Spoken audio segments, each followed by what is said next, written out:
Jack Swarbrick said at a Tuesday night, this was last night, for Notre Dame at a COVID-19 virtual fundraiser that Notre Dame was taking part in, saying that they plan to have students in the stadium. It just won't be a capacity. They're going to have to try and figure out how kids get into the stadium. They're going to have to try and figure out how kids sit in the stadium. I mean, they're planning on having a season there. But what if the ACC decides not to have a season? Their schedule gets hammered in that regard. And then it sure seems to me, you get the Mark Emmert sound ready. I got it, Rich. Okay. Mark Emmert had this to say yesterday, and this is the president of the NCAA. College athletes are college students, and you can't have college sports if you don't have colleges open and having students on them. You don't want to ever put student athletes at greater risk than the rest of the student body. So everybody's very, very well aware of that. Okay, so if no college kids on college campus means no college sports, then hey, guess what? 1/6 of the Pac-12 just announced yesterday they're not going to have kids on campus. America's largest 4-year state college system, the Cal State system here in this great state of California, where we emanate every single day, announced yesterday they are going to have online classes in the fall. They do not expect they would be canceling the fall semester classes at its 23 campuses, with instruction taking place almost exclusively online. That would be your Cal Bears, Cal Berkeley. That will be your UCLA Bruins. See ya. That's 1/6 of the Pac-12. How's the Pac-12 going to play games? If you need kids on campus to have a season, because as you just heard from Mark Emmert, you're not going to be putting student athletes at risk in a way that you're not putting chemistry students at risk. How are you going to have a playing season? Did we just, in the last 24 hours, witness the fact that the Pac-12 is not going to have a college football season? There are other ways around it by essentially saying, you know what, UCLA, guess what? We play our games in Pasadena anyway. And if the city of Pasadena decides to say you're not filling up the Rose Bowl, what happens then?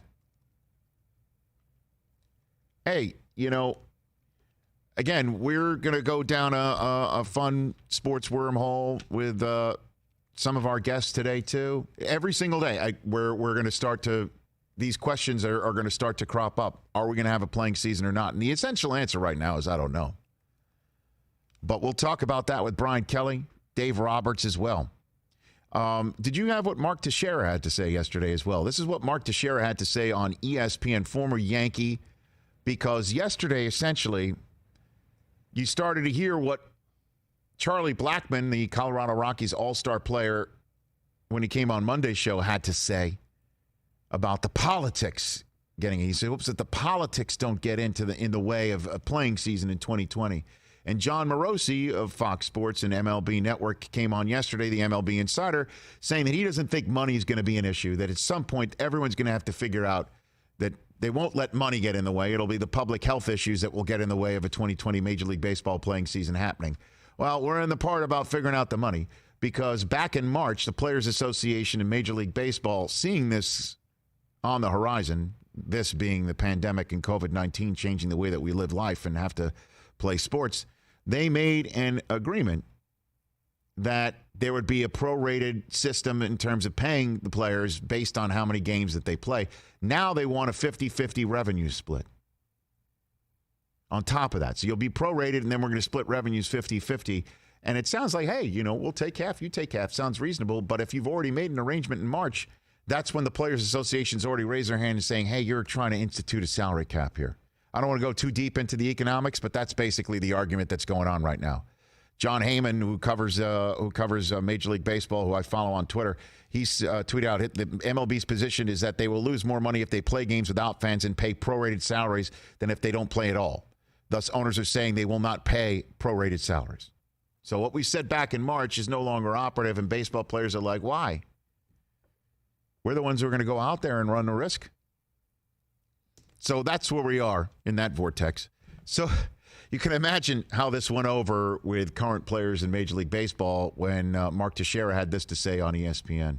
The problem is that you have people all over the world taking pay cuts, losing their jobs, losing their lives, frontline workers putting their lives at risk. These are unprecedented times, and this is the one time that I would advocate for the players accepting a deal like this. A 50-50 split of revenues is not that crazy. If you really think about it and boil it down to what the players usually get from a revenue standpoint, it's actually lower than 50% of the baseball revenue for a full season. So if I'm a player, I don't like it, but I'm going to go do whatever I have to do to play, and that means taking this deal. There you go. How do you think Major League Baseball players currently like that one?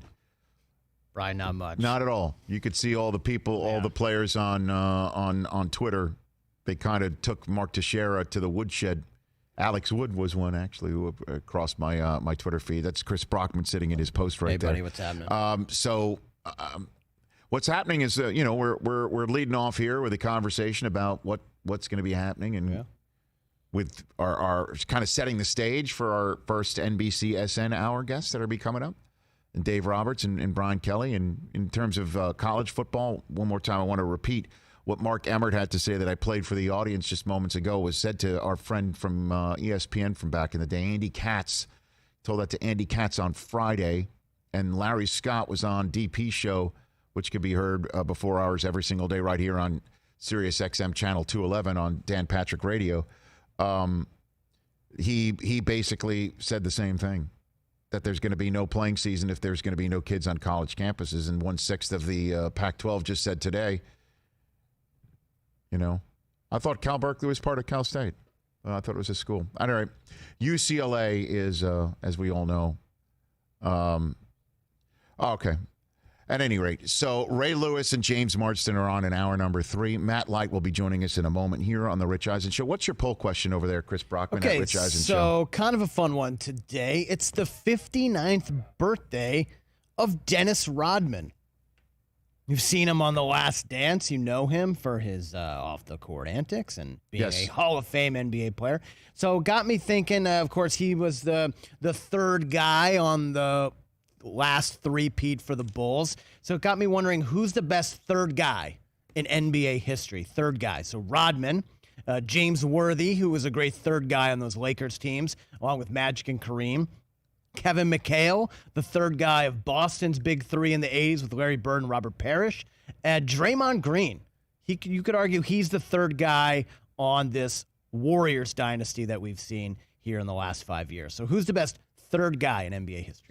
We missing anybody? Who else you think could have been on that list? You could throw Chris Bosh on there maybe for the Miami teams. They went to 4 straight finals, 2 championships, of course. Was wondering, did the Spurs have a third guy? They won 5 titles and they were a great dynasty, but it didn't seem like they had a third kind of superstar, quote unquote. Popovich would be that third guy, right? He might be the first guy. I mean, Tim Duncan and him 1 and 1A. Did the Lakers, Shaq, Kobe teams, they never really had a third guy. Robert Horry, Derek Fisher would pop in every now and then as a third guy. Maybe you could say D. Fish was the third guy. But you can't put it. But not as good as Draymond Green. So if Draymond Green finishes 4th, so be it. But he is definitely the third guy on this Warriors dynasty. You could include Horace Grant as the third guy too. On the first run? Yeah. You could. But I don't know who you're taking off right there. I want to keep Draymond for the controversy. Well, Draymond's the current. He's the current dynastic. Sure, yeah. Especially now that Kevin Durant kind of wasn't there, popped in. Hold on a second. Let's just game this out. Matt Light's calling in a matter of moments anyway. So you could say Clay is the third guy? I don't know. Why not? That's the thing about this Warriors team is that the Warriors were Clay, Steph, Draymond. Right. Then Durant joins. So it's Steph, Durant, and then who's the third guy? If you remember when Durant signed, the conversation in certain parts of our troll sports talk neighborhood was that Clay wouldn't stand for it because he wouldn't take the shots. Yeah, I'm not going to give up any shots, he said. Correct. Draymond wouldn't stand for it because Durant would be taking some of his oxygen out of the room. Then you had a four-headed monster. So, it was Pippen, Jordan, and Horace Grant for a three-peat. Right. For 3 in a row. But you want to include Draymond just for the recency. Well, I want to include stuff. Rodman because it's his birthday. Correct. And then Draymond kind of for the recency. Okay. And then the two biggest guys from the 80s, James Worthy, Kevin McHale. We'll see if people call in. You also mentioned Ray Allen, too, before, Yeah, right? Ray Allen, but, the Celtics only won one. That's not a dynastic, right? I kind of want multiple championships. Okay, fine. We'll take it. 844-204-RICH is the number to dial here on the Rich Eisen Show if you want to have a conversation with us today. We're more than happy to do all that. As, again, NASCAR's coming back this week. We're waiting to hear any news from the UFC in the aftermath of them actually getting back into the mix. The NBA yesterday, as we all know, prior to the end of our show, the Woj report that there was a missive, a text sent out, basically like a yes or no text to the NBA players as a group from the NBA Players Association. Are you up for playing this year if you want to continue, yes or no? And then supposedly later on in the day, LeBron and some of the great players in this game all got together to try and lead the way to basically say, hell yeah, we want back in. As this was Woj around dinner time of last night, discussion included how league players will need to get comfortable with some positive tests for virus, not shutting down a resumption. That's basically it. Again, point of care testing, contact tracing, figuring out who's been exposed and who is not, who has tested in real time and who is not at the same time that somebody is tested positive, and then figuring out how to live with it, how to get some sort of therapeutic so people get it and it's not a 5-7 week thing. Oh my gosh. And here we are in the middle of May trying to figure this whole thing out. And baseball wants to get started in 6 weeks. The NBA would love to get started in the next 6 weeks. Golf is going to start in about 3 weeks' time. Mark Teixeira is chiming in. How's this all going to work, man? That's why with shows like this one, you know what? Maybe we should just go straight down the wormhole. Yeah. I'm here for it. Where we just talk Last Dance. We're coming up on the other documentaries that ESPN's pointing out. Okay. By the way, Rod Thorne has surfaced, our friend from yesterday. Yeah, he's been rebooked for next week. Oh, nice. Right, exactly. And Matt Light's going to join us here on the program. Ray Lewis later on, and I can't wait to talk to Ray about his thoughts on The Last Dance and the conversation that you're hearing quite a bit about of Jordan's desires and wants and pushing and style and how it grates against so many different of his colleagues and what that meant. So that'll be Ray Lewis later on. How many times did we have this guy on our podcast, Chris? Back in the day, he was a frequent guest. He was a regular. Longtime protector of Tom Brady and a longtime New England Patriot, a multiple Super Bowl champion. And he is now on to talk about his wonderful foundation, the Light Foundation, and also announce his return to the game to play with Gronk and Brady in Tampa, because that's what everybody does. Matt Light. How are you, Matt? Hey, I'm not as good as I once was, but I may be as good once as I ever was, Rich. Wow. Matt, did you get that in a fortune cookie, man? That sounds I got that from a guy named Toby Keith. Oh, jeez. I could just... Come on now, you don't listen to country every day when you wake up and you're starting, a beautiful morning, a little bit of good old boy and, picking and grinning. Oh, yes. That's exactly how I fare, Matthew. How have you been, man? How's everything? Buddy, I'm doing great. A little strange here in New England, in this post-Brady era. And, Of course, the pandemic and everything else has to hit at the same time. We're pretty sure he caused that when he left here. Right. But yeah, strange times, but we're doing well. Well, I'm glad to hear that.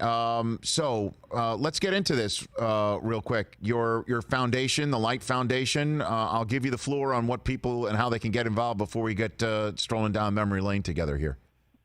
Well, listen, I appreciate it. This is a big time, and a lot of nonprofits are struggling right now, during this pandemic. But, we figured with all the excitement and Brady heading down to Tampa and taking Gronk with him, that people would want to go down there and see a game in Tampa featuring not just Brady, but also Drew Brees, who, was my quarterback at Purdue and an unbelievable guy. So this raffle that we have at GameDayTampa.com, if people go to GameDayTampa.com and they love football and they want the opportunity to meet Drew Brees, Tom Brady, and Rob Gronkowski, GameDayTampa.com is how you do it. You can buy your raffle tickets, as many as you want, for as little as $10. You get 10 tries, and all the proceeds are going to go to the Light Foundation. And if you win, you're coming to Tampa, all expense paid trip, hotel, airfare, the whole nine. Mike Allstott, good buddy of mine, another Purdue guy, he'll be there hosting the winners as well. We get the field passes, and, it's just one of those things. If you love football, this is the ultimate. No question about it, man. And that's why, the NFL didn't wait very long. Schedule release, putting Brady's first game as a Buccaneer in Brees' house in New Orleans. And obviously, how special a building that is for Tom and the Patriots, having been the spot where, the first went down for that Super Bowl. But let's go hit the Wayback Machine. Let's start with Brees first. So were you in the same class together in Purdue? Were you the same year with him? Yeah, he came in the year after me. Okay. I actually got to Purdue, and Joe Tiller thought it'd be a great idea to, put me at tight end. I did play a little bit of tight end in high school, but those days quickly left me after my true freshman year at Purdue. I had hurt my shoulder in a training camp that followed that season, and I swallowed a couch basically and took a year off. And so by the time I came back as a left tackle, at a very svelte 270, Drew Brees stepped in, took over, the quarterback position, and man, we had some incredible years. So did you know how special this guy could be from jump, Matt, or was it something where you watched him, begin to blossom? What was it like back in that day with him?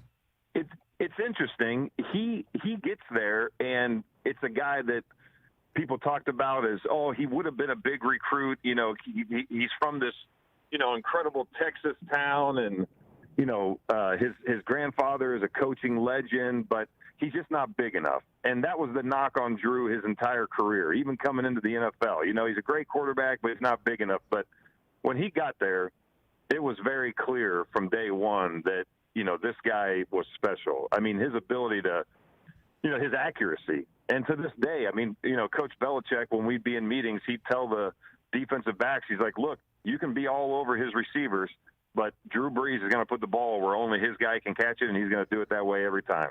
So, he's been a special player since he started throwing that rock around. So, and then you get drafted by New England, second round, 2001 draft, and, man, you're thrown straight into it, right? I mean, correct?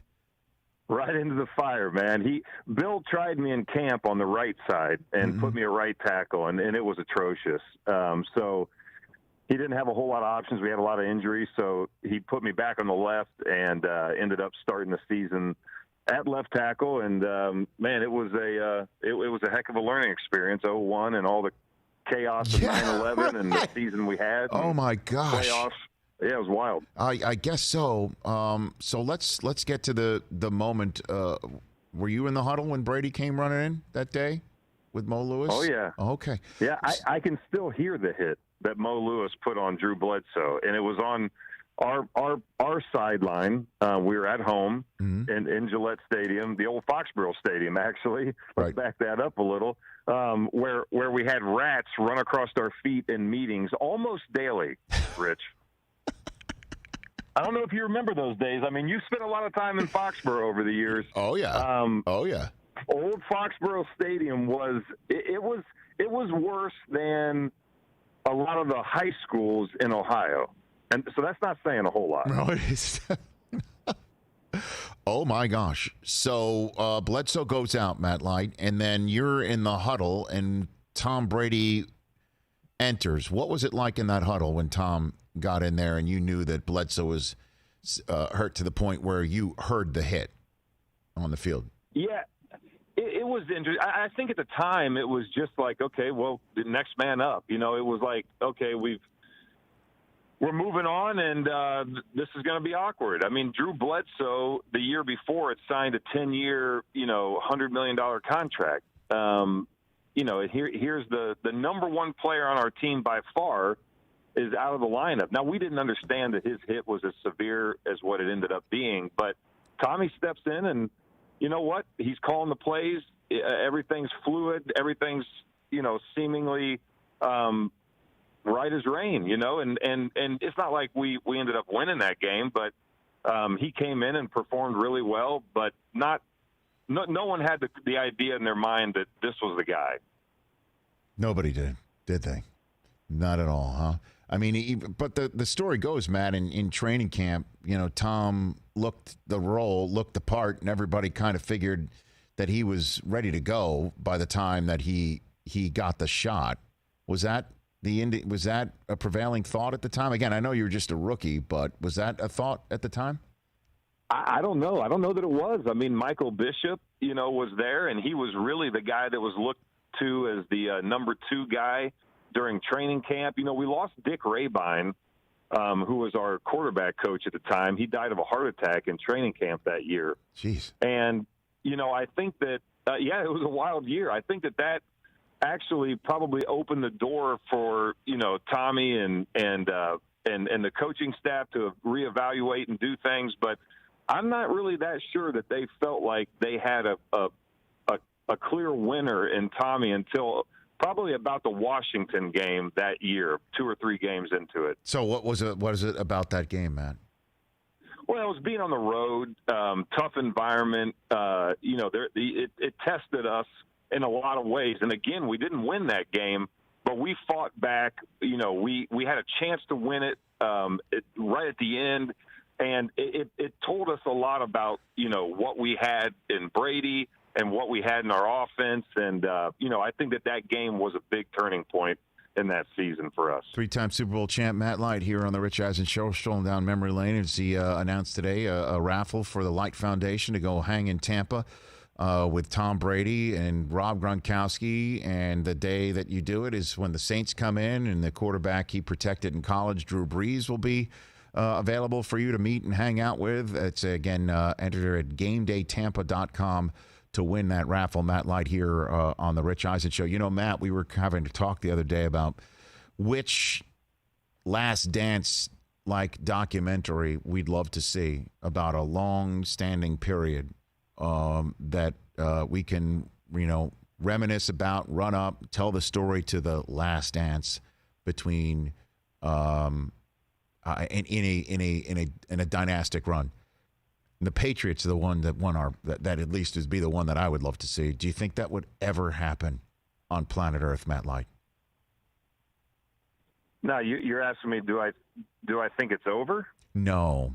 Do you think we could ever have a Last Dance type documentary that the people who were involved in it would sit down and tell all in the same way that we're seeing Jordan and the Bills tell all for the Patriots? Oh, yeah, come on now. I didn't think you would ever ask me that question.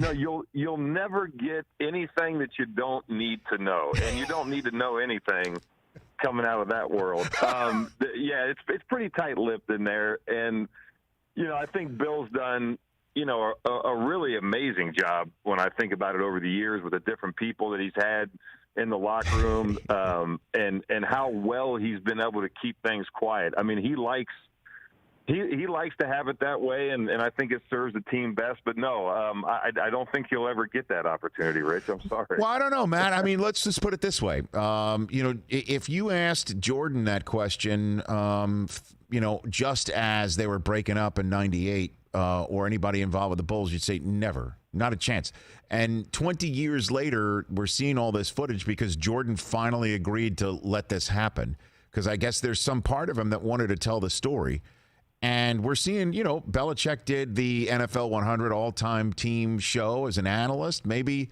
And we're seeing Tom take to Instagram right now to refute stories to make sure that the record's set straight. Maybe people want the record, out there and set things straight one day. Oh, it's possible. It's possible. And look, I think that, when you saw Nick Saban and Coach Belichick during that HBO special. That's right. I think that kind of told you a little bit more, and you got to see a little bit more of a glimpse behind the curtain. But, maybe there will be a day where Coach Belichick wants to sit down and he wants to talk about these moments, in a little bit more detail, because he is a historian. I mean, when it comes to military maneuvers and battles and things that go back in the history of this country as it relates to the military, he's really into that kind of stuff. And it's no different whether it's the military stuff that was inspired by his father or just the rich history of the NFL and the different coaches. I mean, he uses examples of his time coaching with the Giants or what he heard from this coach, 30 years ago and that coach, 15 years ago. So, yeah, you may get an opportunity like that, but I think it's many, many years down the road, because I think he's still going to be coaching here for quite some time. So what was it like, we're seeing about Jordan's style of motivating and Jordan's style of pushing. Anything similar to Brady in that regard, or anybody else that leaps to mind, Matt? Yeah, well, look, I mean, if you look at Brees and Brady, I use those two all the time in terms of, people, what makes them great? How are they able to do what they do? They've been doing it for so long at such a high level. What's unique about them? And both of them have one thing exactly in common, and that's their competitive drive. And it shows up in everything they do. If they're throwing a piece of, trash in a wastebasket, they've got to compete at it. Both of them. It's uncanny how similar they are in that regard. And so everything about what they do is competitive. They want to do it better the next time than they did it this time. Even if they did it perfect this time, they really want to do it better. And so when you mix that with a very cerebral approach to how they plan each and every one of their days, their nutrition. I mean, you've seen it with Tommy. You drink enough water, you never get a sunburn. You're right. You always wear Uggs and Stetson cologne. I mean, he's got a system, right? And I love to bust his chops, but it works, and he does it really well every single day. Are you saying he wears the same cologne? Is that what you just said, Matt? Is that what you just said? Well, we had a lot of fun back in the day when he was doing some ads for Stetson. Okay. One of the most fashion-forward people I know, and he's out there repping, my great-grandfather's cologne. So we actually one day I doused our center in an entire bottle that he left us in our locker, and I put it on his shoulder pads. So he obviously had no idea that I just covered him. And he didn't smell it until we had stopped walking and the wind caught up with him, at which point he was teary-eyed for most of the practice because it was extremely pungent. And Tommy could barely get under center. It was so bad. Did he know it was you who used his personal scent on the center? Did he trace that to you, Matt? I think he probably had a pretty good idea.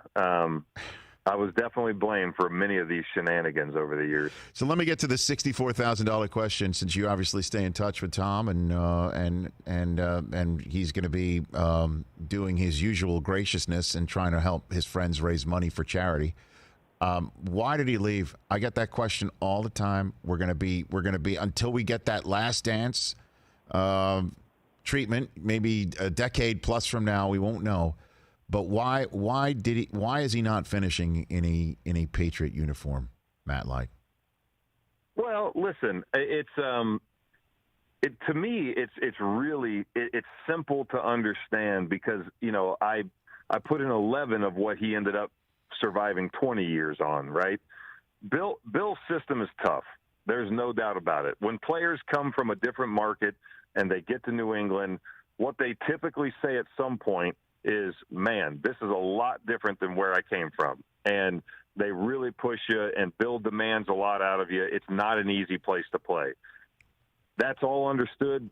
I never had a problem with it. Tommy's never had a problem with it. But after 20 years, you know, you start looking for ways, you know, to enjoy the game a little bit more. And I think it truly is a function for him that, hey, I've done it the hard way a lot.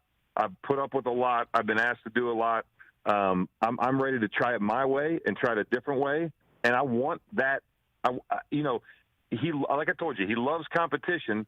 He wants that challenge. I mean, this challenge is going to bring out the best in Tom Brady. I don't know if it's going to go the way he ultimately wants it to, but I know one thing, he's going to do everything in his power to make that team a great team. And, you know, I think he's going to have a lot of fun playing in the NFL this season. So when you say it's just, you know, after 20 years, and that is, I keep kind of going back and forth on this, Matt. By the way, Matt Light, 3-time Super Bowl champion with the Patriots here on the Rich Eisen Show.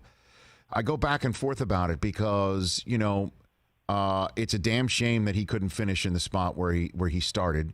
And then you sit there and you hear about how the Eagles, you know, the Eagles had their fun with the Patriots in the Super Bowl year leading up to that Super Bowl that they beat New England, and saying that we have more fun than New England. And then, you know, I think Belichick used that against the Eagles when they beat the Eagles in the regular season, subsequently saying we had fun doing it. You know, I go back and forth between, like, it's too damn bad that they couldn't figure out a way to have more fun, but it did last 20 years. And in the same way, I keep going back to this Last Dance. It's just so amazing how you can fit it into the daily world. That's just the way that Belichick does his business, and you can't argue with it. You can't argue with it, period. It works. It's gotten results, you know?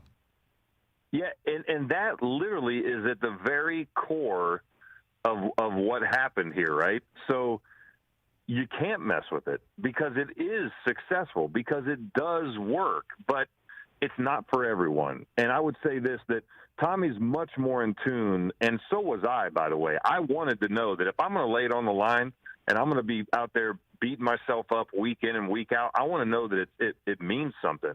You know, there's a lot of teams and there's a lot of players that I've talked to over the years that they knew they didn't have a chance going into a lot of their games. They knew they weren't prepared well. They knew that they didn't, you know, necessarily, you know, have the components that they should have went out there and got. They knew they had guys that weren't performing well, but they were, you know, pulling the wool over the coach's eyes. They knew they weren't going to win. I would hate to show up every day and have that be the mentality. But you look at a Chris Long. When Chris Long was here for a season, did he have success? Yes. Did he enjoy it? Absolutely not. He was in the category of, hey, you know what? Winning's great, but I don't want to go through that to win. So it's not for everybody. But, again, I think the point's really important. When you do it the way Bill asked you to do it, there's a lot of success that is had, and there's no doubt about that. But for Tommy, you know, 20 years of doing it at a very high level, 20 years of, you know, basically 50% of the time that he took on a season, he was going to a Super Bowl, and he won a good number of them. So, you know, time for a change for him, and I think we're going to have a lot of fun. I think this is the best year in the history of the league to study what great players and coaches do when they're tested. Yeah, that's no doubt about it. And in that regard, and then we'll one couple more minutes with this, and then I'll let you go on with your day, and we'll remind everybody again how they can help your foundation, Matt. Is that in terms of going in a different direction after a 20-year-long relationship, Bruce Arians, I mean, my gosh, just obviously somebody who is demanding, but is a lot more, he's a different personality. Let's put it that way. And Gronk will be there, and the good times can roll again. And then, Belichick, when I asked him during the schedule release show, and he was kind enough to chime in from his Nantucket kitchen, I asked him about, what it's like to not have Brady, and he's like, you know what? We did it once with Matt Castle. We've done it before with Hoyer. Obviously they're different quarterbacks, but they have prepared for without Brady before, and we'll just do it again. And it sure looks like it's Stidham now that's going to be having his time in that spot. Yeah, and I think they like him. I think that, there's enough familiarity. There's enough of knowns. Of course, there's a lot of unknowns because you don't know anything fully until the bullets are flying for real. And there's been time for the opponents to kind of figure out, what that kid can do and what he can't do. And that they'll be, of course, changing their game planning and tactics and all that stuff. But for now, I think that they feel really good about, what they have. But what they don't have is the ability to do the things at this time of year that they normally would be doing in the mini camps and just being around each other in the locker rooms and training and working out.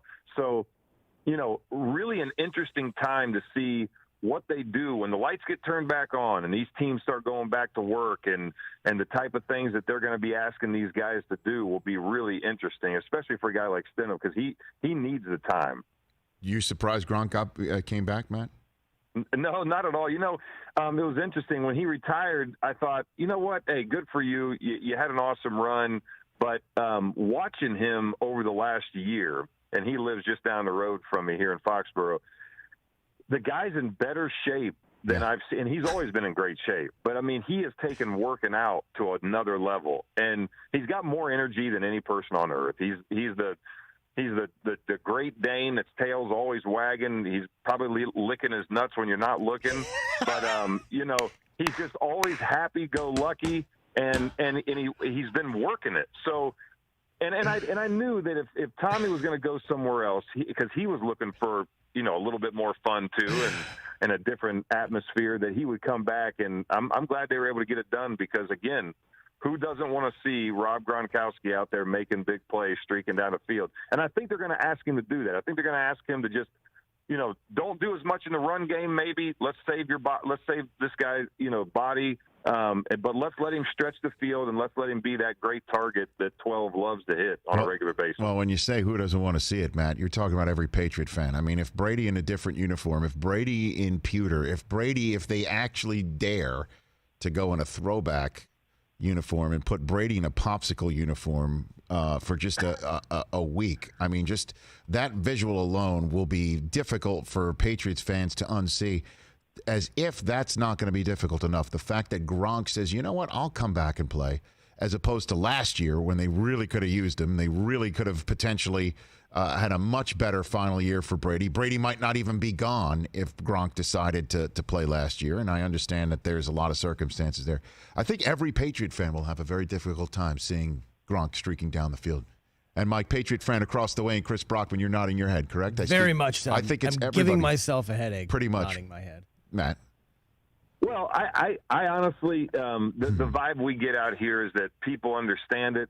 They, they love both those guys, but especially Gronk. Gronk was huge in the community, huge with places like Boston Children's Hospital and all that. So I think when you have somebody that, approached, his profession and then his personal life the way he did, he's going to get a lot of love. Even though he's not in a Patriots uniform, he's going to get a lot of love, and I know one thing. I'm tired of seeing him on WWE. That stuff's got to stop. I think it will, right? I think it's got to. Oh yeah, it's got to, man. It's got to. That's got to be in a contract somewhere. I know you can't. You can't do any downhill skiing and all the stuff that I used to do during off seasons, or you're not supposed to. WWE should definitely be high on that list. Oh man, Matt, you've been sharing a lot in this conversation, and I greatly appreciate it. One more time, where can people go and help raise as much money for the Light Foundation as possible with this raffle? Man, I appreciate it, brother. Always good to talk to you. GameDayTampa.com. GameDayTampa.com. All expense paid trip, man. We're going to have an awesome weekend. That's November 8th. And to your point you made earlier, they're going to be playing in the season opener. And then by this November 8th game, if you win and we take it down there, I think it's going to be a heck of a game. And there'll probably be a lot on the line. Who knows how it's all going to shake out. But it'll be fun to watch Brees and Brady go head-to-head in Tampa, and then meet and greet with those guys afterwards. So if you love football, here's an awesome opportunity. Spend $10, spend $50, and you get entered into a secondary prize, which is not a bad one either. It's sweet tickets for Gillette's season opener. So awesome raffle. All the proceeds will benefit the Light Foundation, our Leadership Academy, and the work we do with kids in the outdoors. Brees, Brady, Gronk, Allstott, and you help out the Light Foundation. That's a win, man. GameDayTampa.com. Love you, Matt Light. It's been too long. And anytime I can ever, you call anytime, hey, I got a raffle, I got something going on. You always have the floor here. You were always great to me when you were, winning championships and I was getting started at NFL Network. And then with my podcast, you've always been available. So I'm always available for you. You know that. Well, I appreciate you, brother. You're one of my favorites. Thanks. And I every time I think about the combine, I just see you streaking down the field.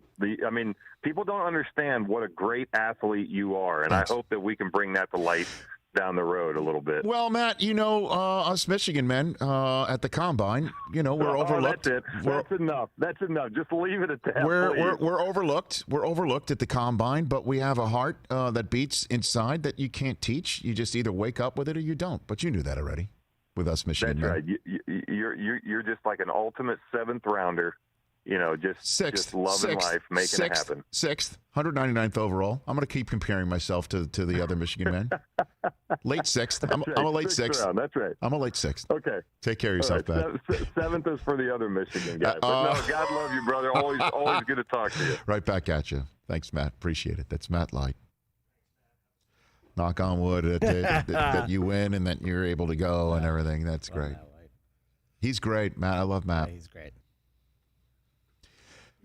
It's amazing. I just don't know if it's because there's nothing else really going on, but it just seems that the Last Dance conversations and themes and stories can be plugged into our real world or the current stories that are going on in our sports world. That's what I mean by real world, not COVID-19. What I'm saying is the Brady split up. Why does it have to happen? Right. It's working to the best. Obviously, the last dance of Brady was a pick six, remarkably, in Tennessee. But Mike Vrabel, head coach, is joining us later on this week. So I understand it's a little bit different, but it's just the end of an era. Why is the question? Why? Right. And you heard the answer. The answer is just, it ain't easy. Not for everybody. And he did it for 20 years. So now he's going to go down to Florida. And he's going to go hang out with Arians. See how long this lasts. And in terms of how different they are in personalities, Frank Caliendo's video on coaches getting their schedules, not too far off. With Arians and Belichick. Not terribly far off. My favorite thing about that it's not video, like Arians is like a boozer, but I mean, right. That's his personality. My favorite thing about that video was the size of the championship rings that he was wearing. Right. Frank's amazing. So, the Last Dance also coming up with Aaron Rodgers and Favre, and why do general managers have to push things? Why do they have to why can't they just let it ride? That's come up. And now just this conversation about how, hey, yeah, it's just tough. Like Chris Long, did he love winning a championship? Yeah. Did he love being there? He said not so much, Matt Light. I proffer to say I'm going to text Chris Long at the end of this hour and say, hey, would you like to come on the show? And maybe get him on later on in the week, if not next week. Because this is part of the conversation. Yeah, Again, it's just different. Belichick knows one way. Does it rub a lot of people the wrong way? Yeah. You could say it's kind of like the Jordan way. Do you have results? Absolutely. Right. So you could say, again, that the conversation we've been having about Jordan over the last several news cycles here in the sports world, and I said that Jordan is lionized for it because he won a lot. If he didn't, it would be viewed totally differently. In the same way, we view so many of the Belichick family tree coaches who go elsewhere and install the same system and the same mentality without having the wins, and how when it usually goes south, we view those coaches with scorn. But if you get the results, it would be like, man, the Belichick system works. It is portable and it is dynamite and it's not for everybody. But, man, he has sent all of these people out in the world who can repeat it, and you can't argue with it. Well, that's what the Patriot Way is. Exactly. Quote unquote. So will we see a last dance on the Patriots years from now, and aging Bill Belichick sitting down, going on about his system and what it was about and the way he pushed people and the way he demanded from people, and it wasn't for everybody? You're on to Cincinnati. And then break down at the end of episode 7. Will we see that? Never. I mean, what was Jordan's Never. 99.9%? No. To But bring it again, back if to if I brought this up within days of the last dance of the Bulls, Yeah, like, never, true, no true. way, not a chance, never, you'll never hear from anybody about it. I guess there was a chance. 20 'cause years later, Belichick will be close to 90, but, you know. How many years ago was it that we didn't know Bill had a secret NFL Films crew following him around? I know. I mean, I guess it could. And Bill sat down with Mick Saban and He did the Parcells 30 for 32. the NFL 100 series, which was remarkable. And by the way, I have no idea when the sports enemies are going to get announced. I think one day we'll just look down at our Twitter All of a feed and sudden it'll be it'll out there. pop up, yeah. He could win an Emmy for that.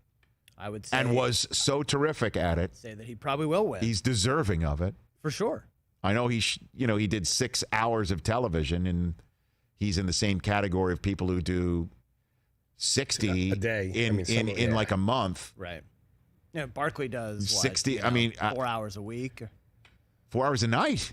That's what I mean. Right, exactly. On a Thursday night. On a sometimes Thursday on night. a Tuesday. But, Tom Brady has done the Tom versus Time, so he's not, averse to doing a documentary and having something about him. So maybe 20 years from now, who knows? Senator Tom Brady, we'll sit down and have a... Senator Tom Brady. He'd be perfect as a politician. doesn't say anything. I think that's one thing he will not do is go into politics. No, I know. But he has said more in the last 2 years than we've ever heard him No, I speak, understand. Gary Myers of the New York Daily News, who is well respected in our business, but may not have much of a platform. But in this day and age, if somebody that's respected says that, it gets picked up everywhere and it shows up in front of him. And Gary Myers of the Daily News said the reason why he did leave, it wasn't because of what Matt Light just said. It might have been part of it, but the biggest role is that his relationship with Josh McDaniels had deteriorated to the point where he just couldn't listen to him anymore. They couldn't hang out anymore. They couldn't make it work anymore, and he had to go. He took that, I guess, report, screen grabbed it, and, Instagram scrawled all over it, calling it completely fake, and he loves McDaniel, calls it his brother for life. He is getting more interested in getting his story out. And at some point, I think he wants to get his story. At some point, I bet Brady will want to get his story out in a documentary just like this, that he will also be able to control, who's as much as Jordan was able to control this. Right. For his production, his own. I mean, Jordan doesn't have his own shingle. Tom will. Tom does, right? Didn't he create Yeah, that? I know. That was part of the... I know he has it, but That was I part mean, of when the I say will, speculation, he'll right. start filling it up with content. Sure. Brady Films presents. Oh, yeah. And we know that we've been told that Tom is the one liking and posting. Like, he controls all of his own Instagram material, so we know What that's happened him. to the cell phone? So you're searching saying for- there's a chance. I don't know. I would be all in, and we will be all in. And I just like the greatest. the only thing I hope is there's no pandemic that makes us all want to watch it more. I have no explanation for what happened. 844-204-RICH is the number to dial. We will take your phone calls over the next 2 hours as we take the phone calls of manager of the Los Angeles Dodgers, Dave Roberts, the head coach of Notre Dame football, Brian Kelly, Ray Lewis, Pro Football Hall of Famer, who's got his own podcast out there, and James Marsden, who is in the hilarious and fascinating Netflix season 2 of Dead to Me. He was in season 1 as well. That's all coming up. Our poll question, Christopher, hit it at the end of hour number 1 at Rich Eisen Show, please. Yeah, it's Dennis Rodman's 59th birthday. So in honor of that, who's the best third guy of an NBA dynasty in the last 40 years, since 1980? Rodman, James Worthy, Kevin McHale, Draymond Green. Draymond Green. 844-204-RICH, number to dial. Hour number 2 coming up We'll be joined by the NBCSN crowd and the Los Angeles Dodgers manager Dave Roberts and the Notre Dame Fighting Irish football head coach Brian Kelly and you.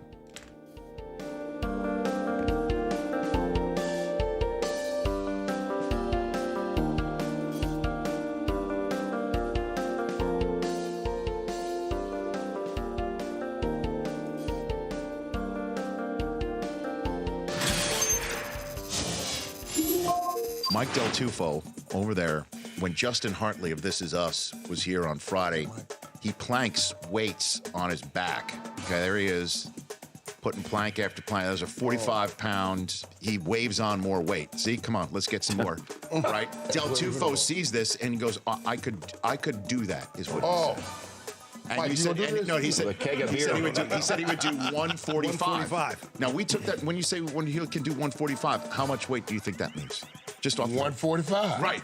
No. One plate that weighs 45 pounds. Get out of here. One plate, 45 pounds.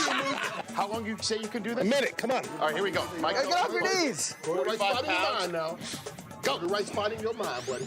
Come on. Look at him. All we see is the finish line, baby. All we see Coach is him up, victory. Herb. That's Coach all him we up. see. Victory is simple, baby. Right Uh-oh. now, Uh-oh. don't worry about the body, baby. Our mind's controlling our body. Our Preach, body Michael, don't preach. control our mind. We got this, baby. We got this. We gonna show the world.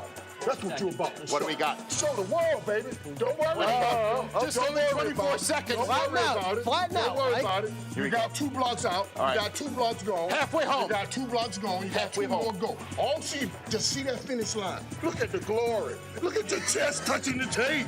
Get your chest on that tape. Look at your baby. 20 seconds to go. You're coming in 20 seconds, baby. You can finish this, man. We can do this. I'm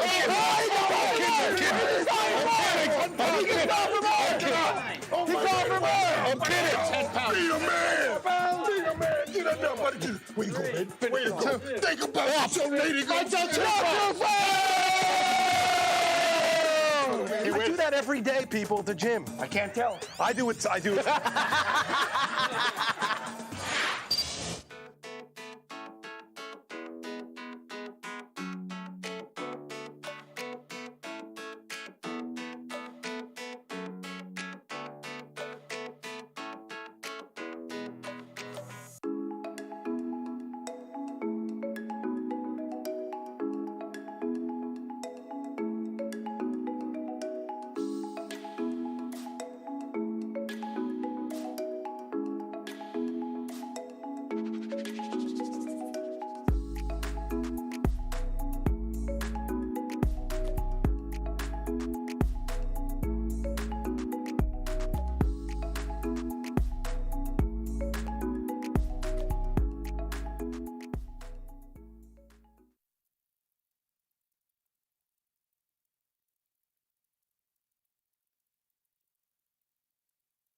Ladies and gentlemen, This is the Rich Eisen Show. And we thank you for sharing that with us. Live from the Rich Eisen Show studio in Los Angeles. Charlie Blackmon of the Colorado Rockies. Download and podcast at richeisenshow.com. This country needs baseball. The Rich Eisen Show. Earlier on the show, 3-time Super Bowl champion Matt Light. Still to come, Los Angeles Dodgers manager Dave Roberts. Notre Dame head coach Brian Kelly. Pro Football Hall of Famer Ray Lewis.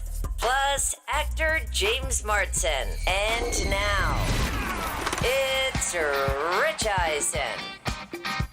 Hey, everybody. It's the Rich Eisen Show live from Los Angeles on a busy Wednesday in our world. And I am Rich Eisen. At Rich Eisen is my personal Twitter handle. At Rich Eisen Show is how you can tweet with the show. You can call us 844-204-RICH, that being the number to dial every single day.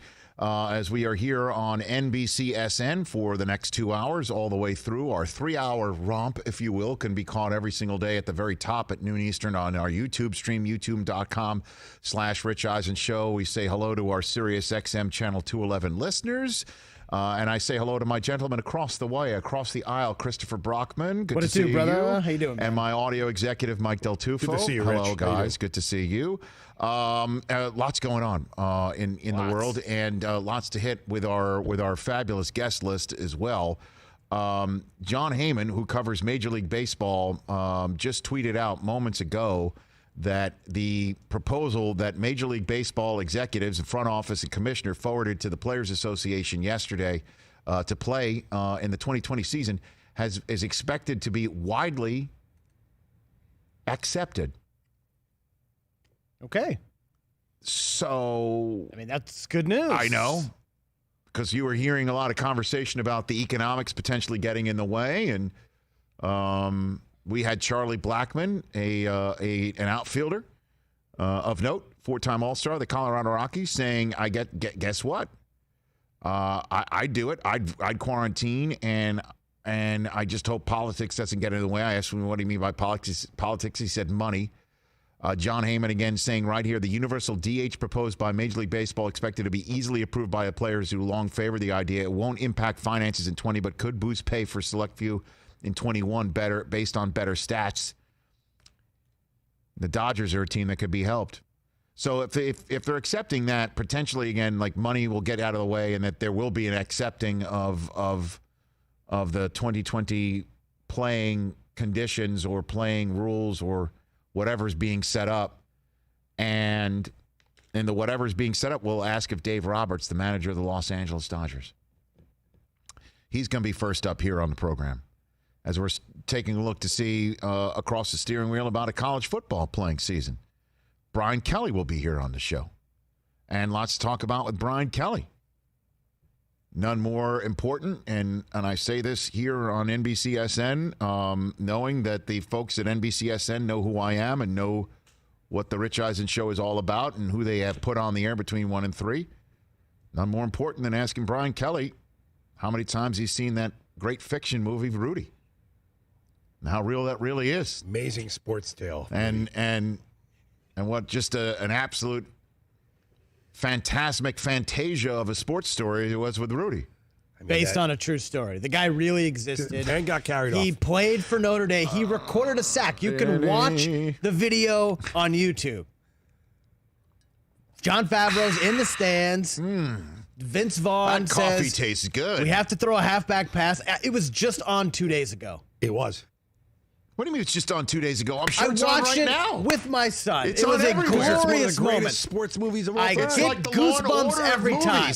It's never not on, and I have to turn it on. Oh God! And a rock is slow clapping in the. I mean, come on. The tunnel. I mean, it's the greatest thing ever. As if Notre Dame is the only school that's ever had an uplifting story, ever. Well, right? Not it is. every school. Look. Every school. Touchdown Jesus. They own Golden the Dome. rights to uplifting.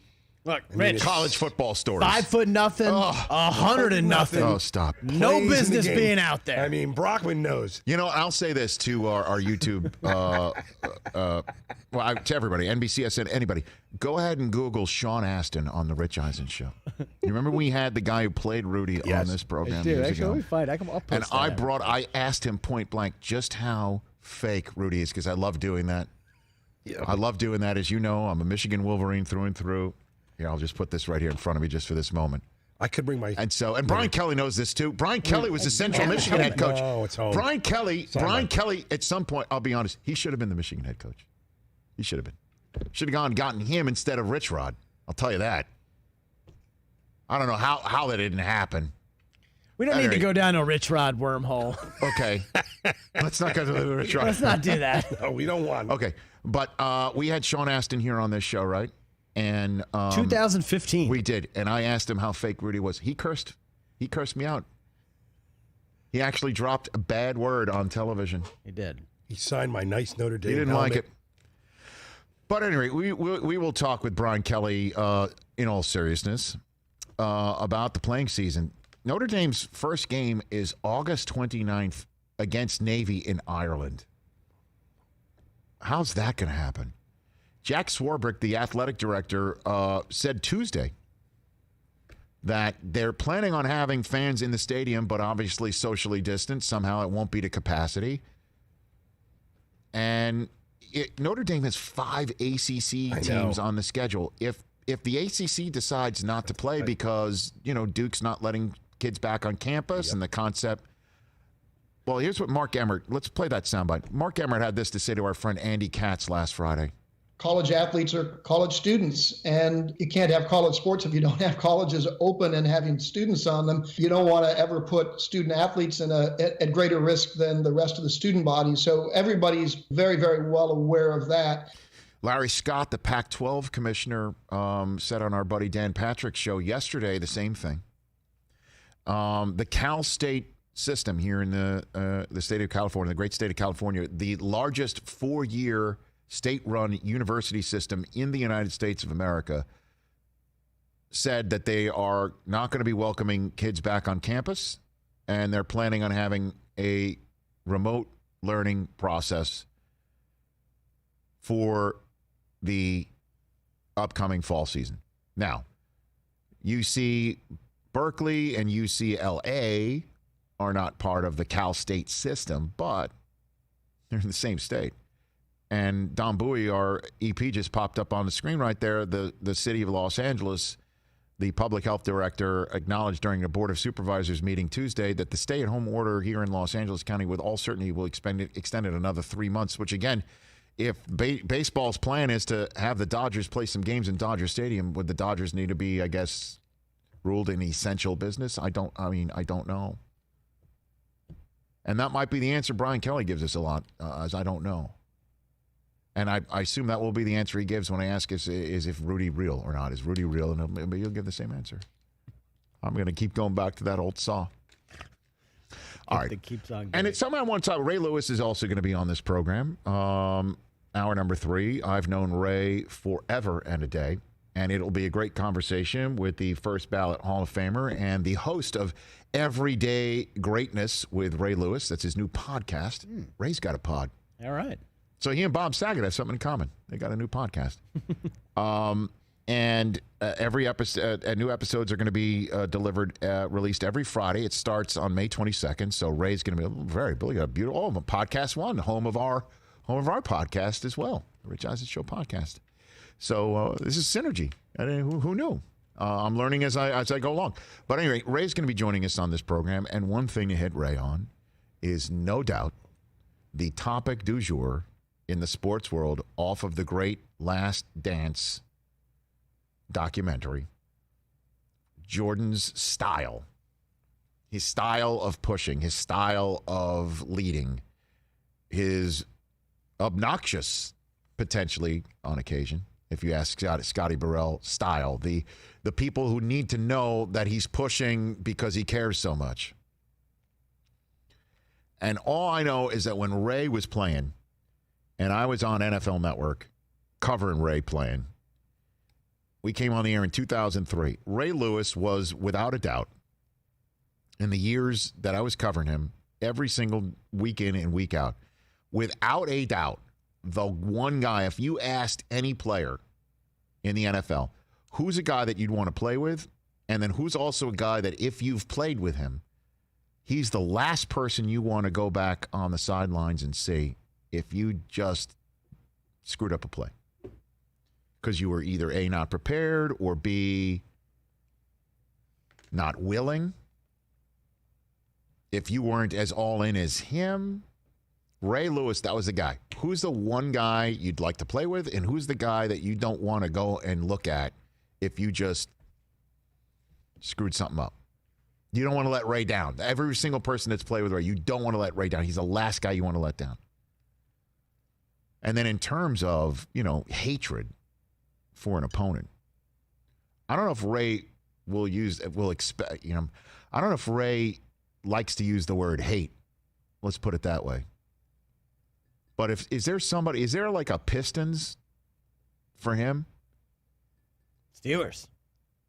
You know who I think it would be? Not the Steelers. It would be the Titans. I'd say Eddie George. Eddie George. Could be. That famous scene. Ripping the ball out from man. Eddie. Yeah. Those Titans-Ravens games, man, were just dynamite. Obviously, Steelers-Ravens is more of a potentially even contemporary,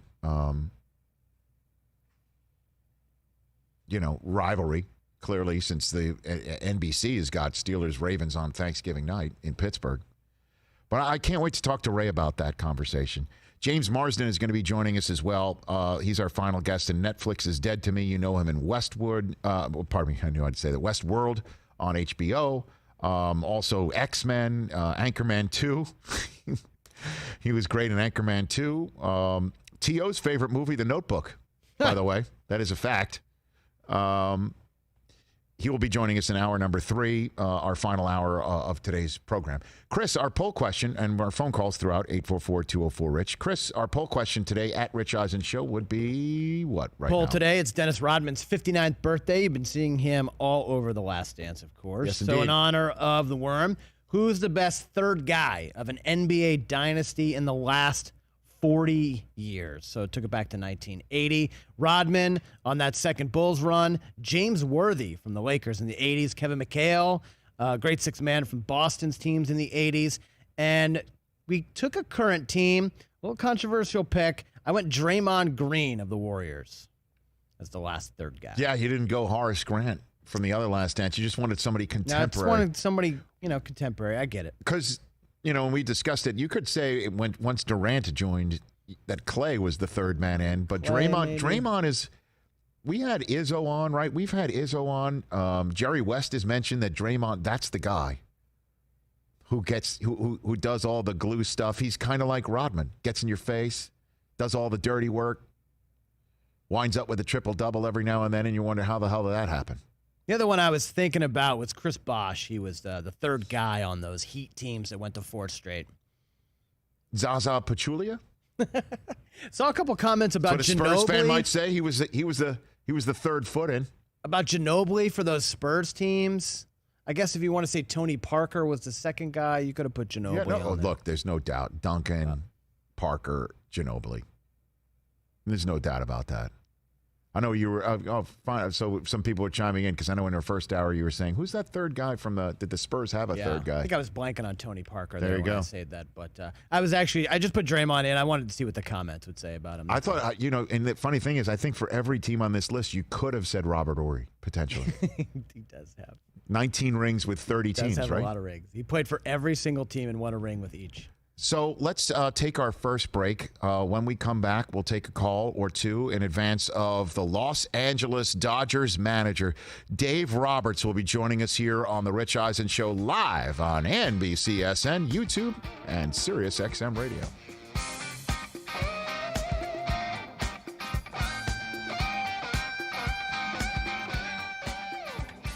See the Rams. How many new uniforms are the Rams going to announce? Didn't they already announce? They announced the logo. Right. A lot of new teams this year breaking out new uniforms. Because we have the Bucks, look at that, Patriots, Rams. Look at that, Falcons, Browns. Ooh, I like the two-tone yellow white. Yeah, I don't know if I do. Oh, I like it. The two. I don't like the multicolor numbers. You don't like? I don't like the C note. I like it. I don't like that C note. Oh yeah, I do like their new logo, updating the Ram. Putting the Ram in the middle of the field, too. They put the Ram in the middle of the field. Putting the Ram in the middle of the field. Yeah, they were going to put that I do like LA. the helmet. The helmet I like. The uniform's not so Helmet's much. cool. Uni's kind of Maybe they'll grow on me, but when are people just going to go guys, further back? Let's go throwback. Kids Let's throw back. the new style stuff. That's a fact. We're definitely not. How many kids are you around? How many Mike, kids? be careful when you answer this. Be careful. How many children are you around? As your lawyer, I advise you to tread carefully. Am I not the biggest kid you guys all know? Oh my gosh. Oh, good point. There you go. Point del Tuf. I'm around more children. Don with the line of the day. I'm around way more children than you. I bet your kids like that uniform. Ask them. Right, but how? But that's what I'm saying. I'm a kid. It's literally for the kids. It's for. I'm a kid. They're the ones who bug you to buy the jersey. Yeah, exactly. You know what? This one's growing on me. When this first started, I didn't like it. This is terrible. It's terrible. This one's growing on me. I sent this to I'm down with the Ram. Yeah. The Ram is good. The Ram looks cool. The center of the field Ram is awesome. That one, That one? You like that one? I like that one. Yes. I like that one. They're backpedaling on the original, that first one. Is that a ram like or is that more like a cougar with a ram horn? Or Go back. something And like Say it was a Nittany lion with horns. A Nittany lion with. I don't know. I'm a 50-year-old man. I'm more heaven can wait. I like those old uniforms. I like the white old uniforms. I like the blue uniforms. Great with the yellow line. The Los Angeles Rams uniforms of the 70s and the 80s are as good as ever. And I don't know why we got to keep updating. Why we got to keep? I know. I mean, you sell why? it. Yeah, but I don't mind the new Ram horns though. You also have a new stadium, so you're kind of just rolling awesome. with the new uniforms. Everything's kind of like space age over there. It's going to be awesome. Yeah. I mean, it'll be. Meanwhile, look at the Vegas. Look at the Death Star. I can't wait to go to a game there. Let me tell you who will never have new uniforms. The Raiders. The Raiders. Ooh. Silver and black, exactly, baby. That's it. And you don't know. Correct. No way. How do you make silver and black cooler? I love it. Well done.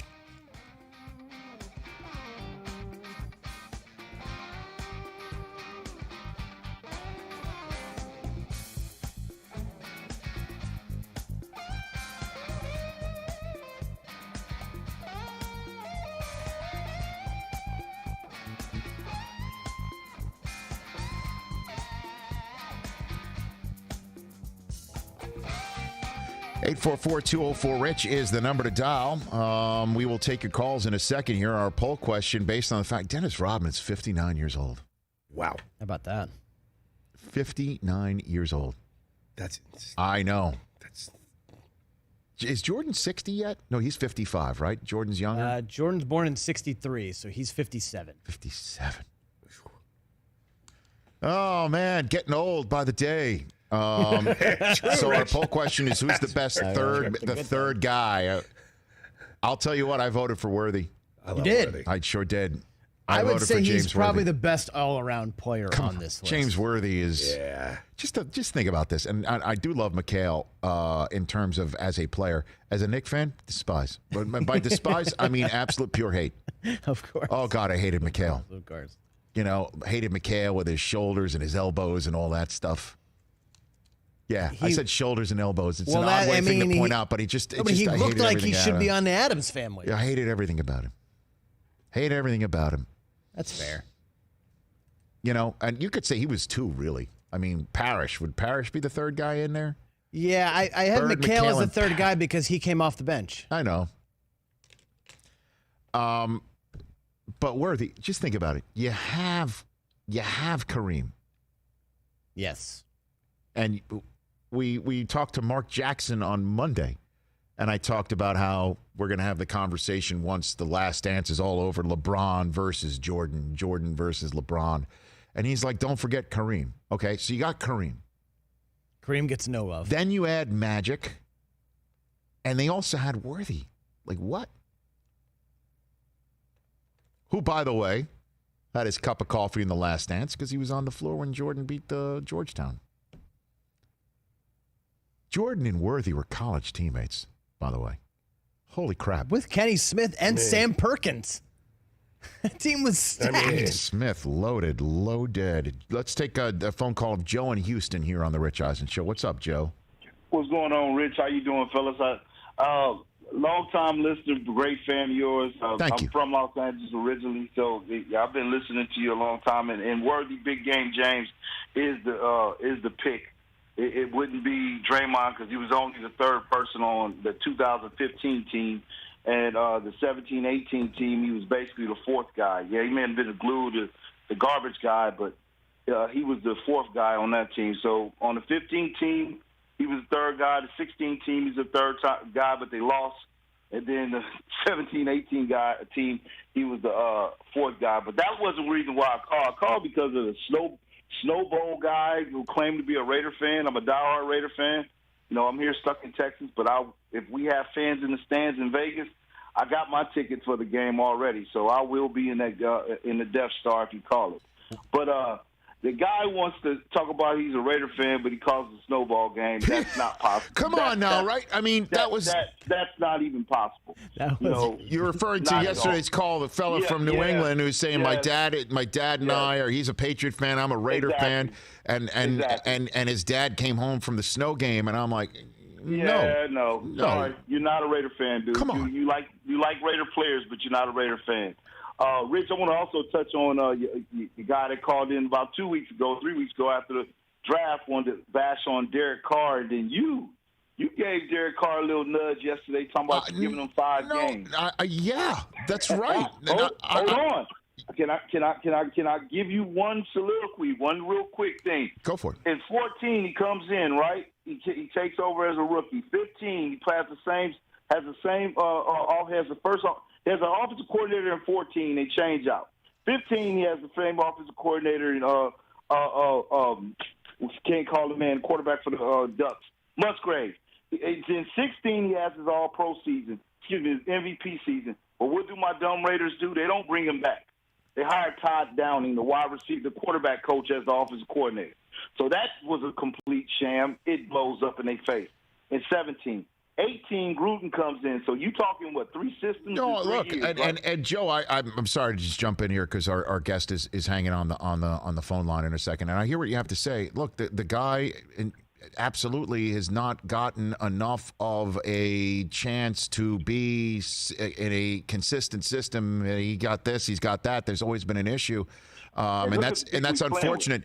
But and thanks again for the call. The problem is he's in a system right now where his new head coach is notoriously impatient, and they've got another guy that's back there who they both loved, and I think would be very willing if Carr does falter and they see on film that he's the reason why, and he's leaving points on the field, they'll go with Mariota. That's just my 2 cents.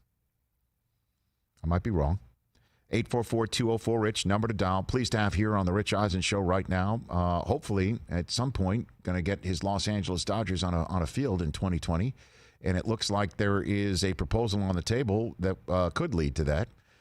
He is a former manager of the year. He is a World Series champion in his own right as a player. He is Dave Roberts. How are you, sir? Rich, I'm doing well, man.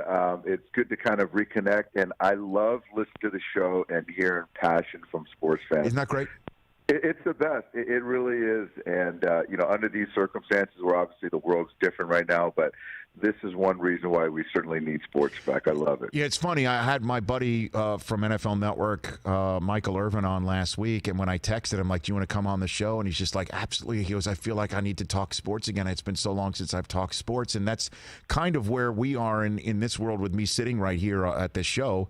Not to, get too deep with you, but again, you're a guy who manages, right? So maybe you can manage me in a way that I kind of go back and forth. Like, do I want to talk about the real world in terms of what's going on in sports, or just, talk to you about that 2004 season with the Red Sox, or your favorite moment as a player, or your favorite moment as a man? I kind of go back and forth about it, Dave. Yeah, I'm with you, Rich. And it's interesting. It's like, I think it's like, it's funny is I talk to my wife and my kids all the time, and it's interesting because to understand and appreciate what's going on is one thing, which is certainly front of mind for everyone. But I do think that for us, for my kids, for you, for people to make no apologies for being frustrated or wanting sports or their life back, that's a human feeling. And I think that sometimes we feel like we got to suppress that for fear of shame or being critiqued or judged, where I don't think that that's completely fair, because I don't think that it's kind of mutually exclusive. You can still feel what people are going through, but I still think that I don't think we should feel bad about talking sports and wanting sports. Is that fair? Yeah, I think it's absolutely fair. We hear from people who are saying, I needed a break. So-and-so's in the hospital. I'm wondering about what's going on with my job.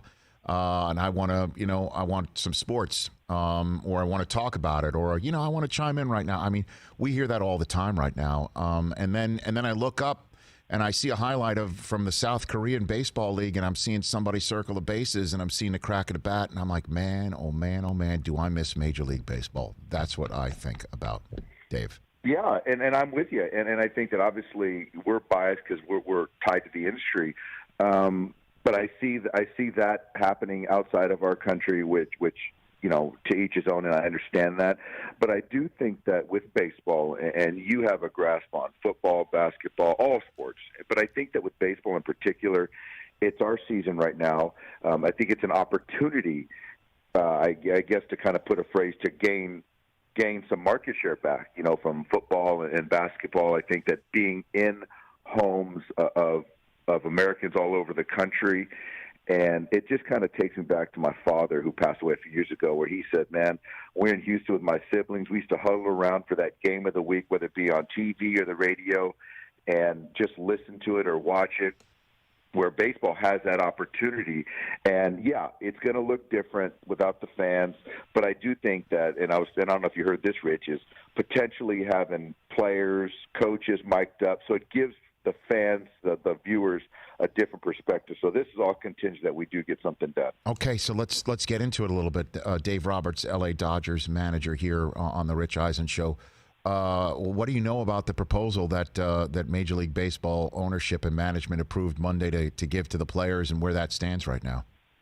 So I think that I know that they proposed it like everyone knows, and now I guess it's in the players' court to kind of counter and to kind of figure out some consensus. So I think that initially, as I understand it, that there was going to be a proration of salaries, but then that was the fine print of the bylaw or whatever was an amendment potentially if we were going to resume without fans. And that's the case right now. So I think there's a 50-50 share of revenues, but I really don't know specifically, Rich, what it intends as far as the regular season, postseason, what that really means.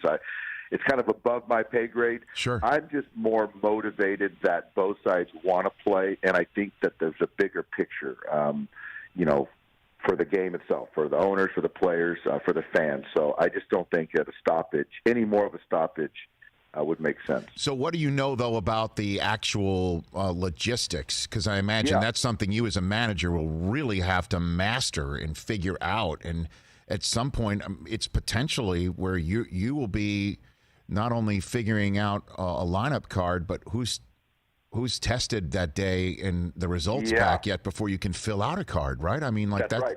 Right? That's right. And I do think, Rich, that there has to be sufficient and enough quantity to kind of justify it. So whether it's an every other day, a couple times a week, obviously you're going to be tested with temperature each day, trainers, players, coaches. There's going to be some situation where I think they're doing it in Asia where, there's an app where you have to kind of document your symptoms, where you're at, your temperature, before you even get through the door, and then do some kind of hands-on stuff with training staff. I think the rosters will be expanded, which they should be because of an abbreviated spring training, which we're used to as far as, the 6-week versus the 2 to 3 week situation. Don't really know where that's going to be at. I do think that the realignment of divisions, the 3 kind of deal, I think that makes sense as far as geography and kind of keeping players, staff. When you start traveling, you're talking about airline attendants and things like that, keeping them. The less is better. So that's some of the things. I think there's an expanded playoff roster or team situation, which I think also makes sense with it being a sort of a sprint rather than a marathon like it normally is for us. And what about social distancing, Dave? No dugouts, no clubhouses. I mean, is that something that you're discussing right now? What's the status on something like that? Well, I do know that if you're talking about spring training in Arizona, you have access to, or Arizona and Florida, you have access to bigger clubhouses because you're used to bigger numbers. But then the numbers that we're used to in regular spring training will be curtailed. But if you're talking about each individual city and stadium to have a spring training, then you're talking about using the others' visiting dugout or clubhouse as well. So that will kind of, now you're getting essentially half your team on the other side of the in the visiting side with the trainers and half on the home side. So that'll kind of allow for the social distancing. That's kind of initial ground floor kind of thinking. And then in terms of a dugout, will you use the stands if there's no players? And then I guess in terms of a game, you can't use the clubhouse, I guess, right? Except maybe to have to take care of some quick business. Or I'm honestly, like, this is exactly the sort of stuff you need to figure out before you. And as a manager, you need to know this stuff. You do, and that's why it's like I've worked, and I feel that each of us managers have worked really closely with our training staffs and front office, but no more than this time, because I think that it's certainly way bigger than just baseball. So now these guys are getting the trainers. I say these guys, the training staff is getting information from health officials, which is getting kind of filtered down to the front office, to the coaches, to myself, and so this is something that we need to know in real time every single day. And yeah, Rich, if something does happen, you got to also have an alternate plan for that. And what's the protocol for that? So it's interesting, because what we can't do is you can't start baseball to then have to shut it down. So we have to get our ducks all in line. And how close, Dave Roberts of the Dodgers, how close do you think baseball is to getting these ducks in line as the hashing out between the Players Association and management goes down? Well, yeah, you know what? I think that ongoing negotiation is one driver. But I also think that, you're talking about state to state. You're talking about the government officials as far as giving us the green light and what we can and can't do. But I think that for our part, as far as the industry, we got to kind of come to some consensus. And then now, once we get the green light, hopefully as we look out 2, 3, 4 weeks from now, things will start to get more clear.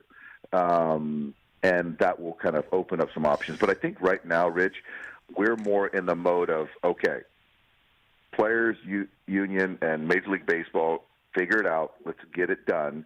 And as far as each individual organization, because I've talked to managers around baseball where now internally we're trying to figure out how it looks like for us, and have different plans, whether it's a 27, 30, 35, 50 man spring training. Is it here? Is it there? So you're kind of got plan A, B, C, D, and E. Yeah.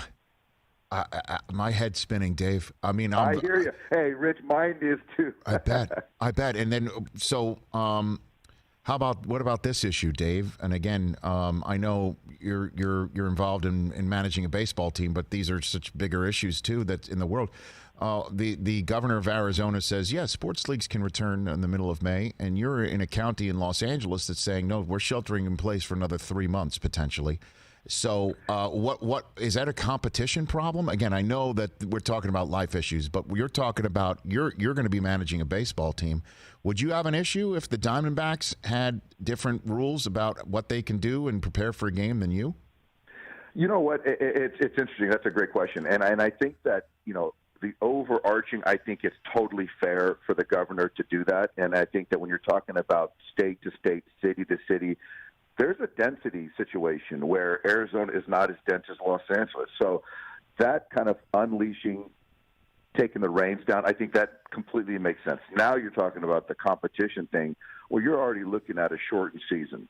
I do think that there's a certain, a clear advantage to an organization being able to kind of come together and go to work business as usual and have an extra week to 2 weeks, 10 days, whatever the number of of a ramp up that we wouldn't have. So that's a different discussion. So I think that, the net for me, I would rather teams open up together. And I guess then again, question, I asked Charlie Blackmon the other day of the Rockies, who I'm imagining you would be in some form of a close proximity or enough to maybe play.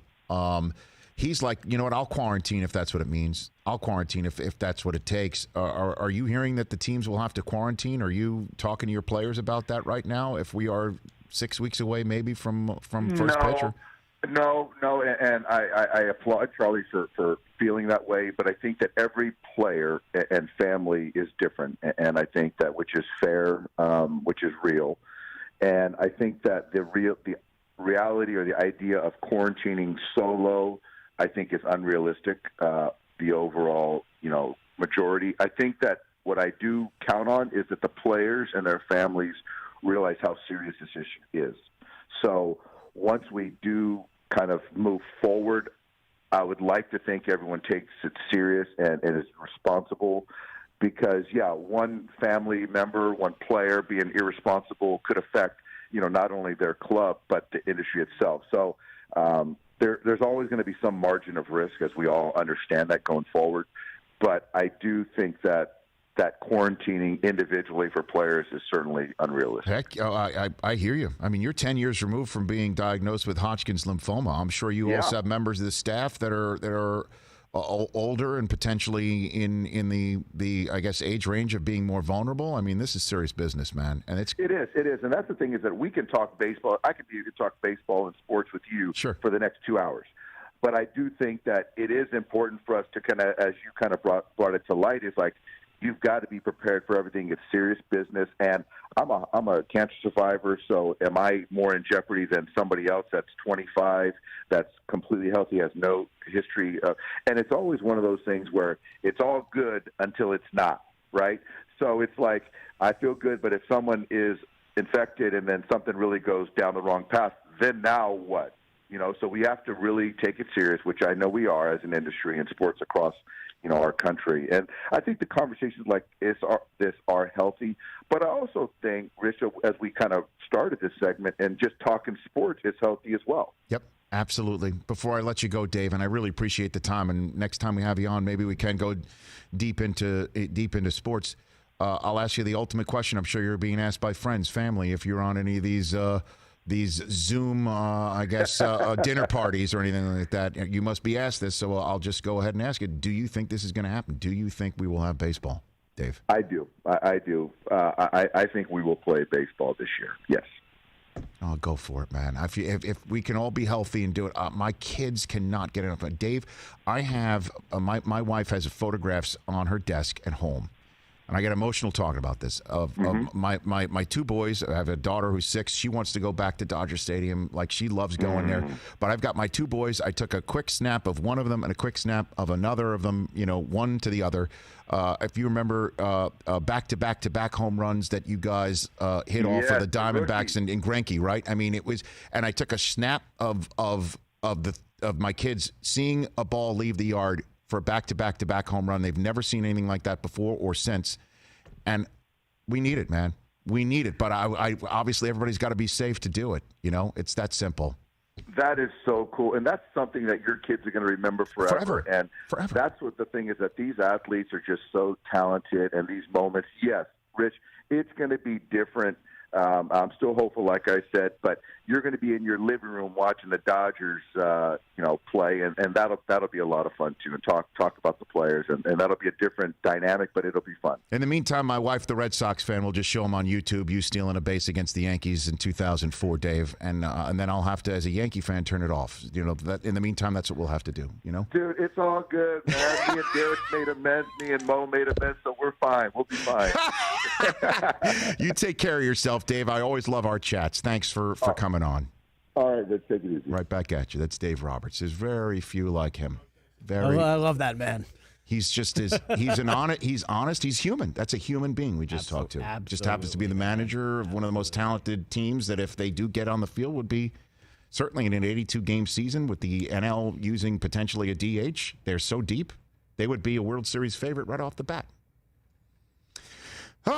Let's take a break. When we come back, Brian Kelly, the head coach of Notre Dame football, will join us live on the Rich Eisen Show on NBCSN.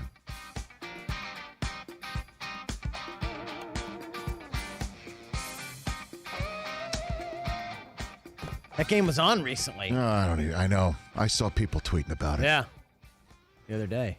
Though they were apart these days, we're sharing more. Geico just wants to say thanks to all of you. Thanks for sharing your savage dance moves. Thanks for sharing your DIY haircut fails. Thanks for sharing your inner lip sync star. Now it's Geico's turn to share too. With the Geico Give Back, a 15% credit on car and motorcycle policies for current and new customers. And because Geico's committed for the long haul, the 15% credit lasts your full policy term. Visit geico.com/giveback for info and eligibility. Learn more again about Geico's 15% credit on car and motorcycle policies at geico.com/giveback. Also, in terms of sharing, did you see the video of that little big baby boy making pizza? Yes. I watched that 5 times yesterday. I came up with it. I showed it to Suze, showed it to my kids. Like, look at this baby. This big old boy. Wait till Cage starts getting to that age. He's just a few weeks away from it. Well, I would say he's pretty hefty already. Well, I mean, but at this 10 boy weeks. could seem that he can get his own weight up and start. Yeah. Cage can't stand or anything. Slapping pizzas and oh my gosh, and then up with a grabbing great his reply. belly and all that. He's finally figured out Cage has to like kind of sit up on his own. He can like his head's so big, but he can get it, but he's kind of wobbling around a little bit. We'll get there. He's getting there. We'll get there. And I shared my daughter's latest missive on Instagram yesterday. I saw that. I love. By the way, I love Taylor. I know I haven't provided it. I love Taylor. Here's what we'll do: is I'll provide it to our note home crew to put it writing up. is huge in your She's house. the best. She's the best. But Taylor's are the best out of them. My daughter's note writing is phenomenal. It's amazing. By the way, it's epic. You mentioned Dodgers are the favorite for the World Series. I mean, along with the Yankees. Plus 225. I just love. How many managers be like, and I don't want to. That just was like a normal conversation. Yeah. No coach speak from Dave Roberts.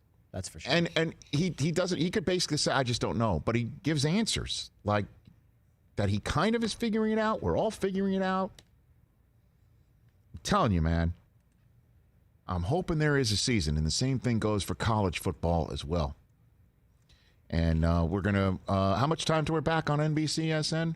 We're about 40 seconds away. And when we get back, I love chatting with this guy, too, all the time. And he knows we're on opposite ends of a rivalry, but when we come together, we have a nice, fun conversation.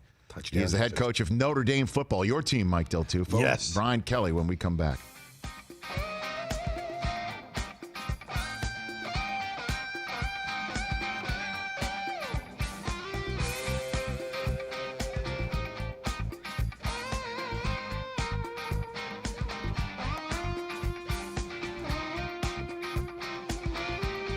His football program near and dear to many hearts, certainly those who are kind enough to call us up and say, hey, we'd like your show on NBCSN. And I'm like, okay, let's do it.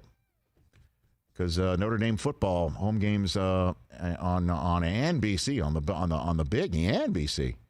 And he is the head coach of Notre Dame football. And that's your team, Mike, right? That's yes, your team. Of course. Come on. He is Brian Kelly back here on the Rich Eisen Show. How are you, Coach? I'm doing good, Rich. Thanks for having me on. Everybody healthy and safe in your world? Yeah, thanks for asking. It's one of those deals where we're getting at that point where they're not going to be healthy. My teenagers, if they keep driving me crazy here, I mean, somebody. I think we're all at that point where, please. Yeah, it's funny. I go back and forth. I don't care what. I know, because I've got an 11, 9, and 6 at home, and I'm like, knock on wood, we're healthy, but we're going crazy. And then some of my friends are like, try having teenagers who want to get the car keys. Oh my gosh, yeah. That's what I'm hearing. They go, wow, gas prices, Dad. It took me $28 to fill it up. I'm like, you have no idea. You're clueless. This whole thing. You have no idea. What about they're entering into the reality zone during this time where everything kind of slows down. I know, right? They start to look at, wow, things actually cost money, and yeah, you have to go get a job and work. Oh man! And then in this day and age, where you point out like things kind of slow down, but it does seem that sometimes a day feels like a year, and enough like a year's worth of movement or activity can be boiled down into a day. So that's kind of where I'd like to start with you right now, Coach. Is August 29th? There's a game that you're supposed to play against Navy in Ireland. And where do things stand right now, do you think, about your playing season? Well, I think we're going to play. I don't have the definitive, 100%, but, obviously things are trending that way. We're moving in that direction. We want to play in the fall. I think look, at the end of the day, those decisions are going to be made by, our president, our board of trustees, not the football coach at Notre Dame. So let's get that straight. But, we're moving in that direction. We're preparing for those eventualities. So I think from that perspective, I can say that we are prepared, and we know that there's going to be challenges. There's probably going to be some setbacks as well. And as long as we're all aware of what those are and how to deal with them, I think we're ready to play football in the fall. Well, I just had a conversation with Dave Roberts of the Los Angeles Dodgers, the manager of the LA Dodgers, and I've had conversations like this on this show. And you know, it's always, I don't want coaches or managers to be put in the position of where we're all expecting you to come up with a vaccine. You know what I mean? Like, yeah, right. and that you're all now experts in public health, but you know, it is a situation that's constantly changing. I mean, what do you tell your kids, who I'm sure you're Zooming with or what have you right now, right? Well, see, so that's the most difficult thing. As we're planning on, you know, no salad bars and you know, spacing in the locker room and the weight room and some of these really important issues, so you can in fact avoid a hot spot or, you know, the potential of, you know, what the worst case scenario could be, Rich, and that is you start and then you have to shut down. The players they want to know dates and times. They want to be in a position where they can put on their calendar, hey, what's the date? The problem is we can't give them that because everything is staged in terms of the states and the universities. They want to wait as long as they can because they want to get better testing. They want to get better tracing. They want to get, you know, where are we going to quarantine? And those things take more time. And so we're in this position where as committees and we're meeting on a day-to-day basis, we're trying to put together protocols and plans for it. But on the other hand, I'm trying to talk to my players every day, and they're like, Coach, what do you got for us? Give us something. And, you know, it gets to the point where you're just I know it's frustrating for them, but they know that we're doing all the planning necessary. Because here's where it's a little different, Rich, than years past. Right. We have to over-communicate with the parents. Because, look, if it's my kid, I'm not putting them on a plane to South Bend, Indiana. Look, nobody drives to our campus. We have very few kids within 3 hours of our campus. You're putting your son on a plane to Notre Dame. I better know exactly what's in place for my son when he gets there, that he's not going to get sick. And so we have to do a really good job of putting this together so we can over-communicate with the parents as well. So, Brian Kelly here on the Rich Eisen Show, I hope you don't mind me prying, but what do you tell the parents? I mean, what do you have in place, like testing, tracing? I mean, again, it's not as if we have to lay out exactly. We have to lay out exactly what we're doing. Are we testing daily? Are we doing antibody testing? Are we going once a week? Are we putting them in pods where, you know, they stay in those pods and they're not going to be disrupted from those areas? So there's a lot there's a lot of layers here, Rich, that are really new to me, that, you know, I'm kind of sitting back, listening, and trying to find out, as a football coach for 30 years, as a head coach, what's realistic? What can we do? I know you were talking to Dave Roberts. I was on a call with some Major League Baseball. They're talking about changing the ball every pitch. I mean, so they're talking about not using the clubhouse, but the old days, right? You know, you come dressed, pop the hood, take your bat out, and let's go in and play. So there's a lot of moving pieces here that we're trying to get our head around and find out what it's realistic to be able to do. So that's the information that we got to find out, whether we're going to relay that information back to the parents or not. And how close are you to having that protocol locked down? We're better. We're better than where we were maybe even 2 weeks ago, where we have a document that's getting closer and closer because we're getting more answers. It seems as though we're getting closer to figuring out what kind of capacity that we'll have for testing. You know, those are the things that really, unfortunately, have been holding us up a little bit because we needed to know what kind of testing capacity that we would have in place. Brian Kelly, Notre Dame Fighting Irish head football coach here on the Rich Eisen Show. A few more minutes left with you, Coach. And then you might be in the most unique position of all because, as usual, your schedule is kind of like a United Nations, you know, where you've got a MAC team, you got 5 ACC, you got Pac-12, you got Big Ten. So, you know, for your schedule to go off, you could say, we're ready, we've got the protocols, our kids are going to be safe as possible. But then you've got another conference saying, yeah, we're just not going to do it. And then your schedule gets totally blown. So how do you handle that? I mean, what's the deal on that? Well, Jack Swarbrick earns his money this year times two. Right. I mean, he's got to be, obviously, we're looking at, can some of these conferences do a +1 game? Will Wisconsin play us in Lambeau Field? Will the ACC, which we are collateral partners for 6 games, will they give us our 6 games? I'm sure Western Michigan will come if the check is the ink is dry. I think that's going to happen. Maybe is going to be a game, whether it's played, in Ireland or Bethesda. I mean, they're certainly going to play. So my point being is that we'll find enough games. It seems it's pretty clear that teams are going to stay within their conference. At least that's what it appears to be the case right now. Right. But I think we're in a position that I can confidently say that we're going to get enough games to be in the discussion for, whatever the postseason looks like, that we'll have enough games. But you feel, because again, I mean, the number of variables you and I just discussed in the last 6-7 minutes, I'll use the phrase I used with Dave Roberts, my head is spinning.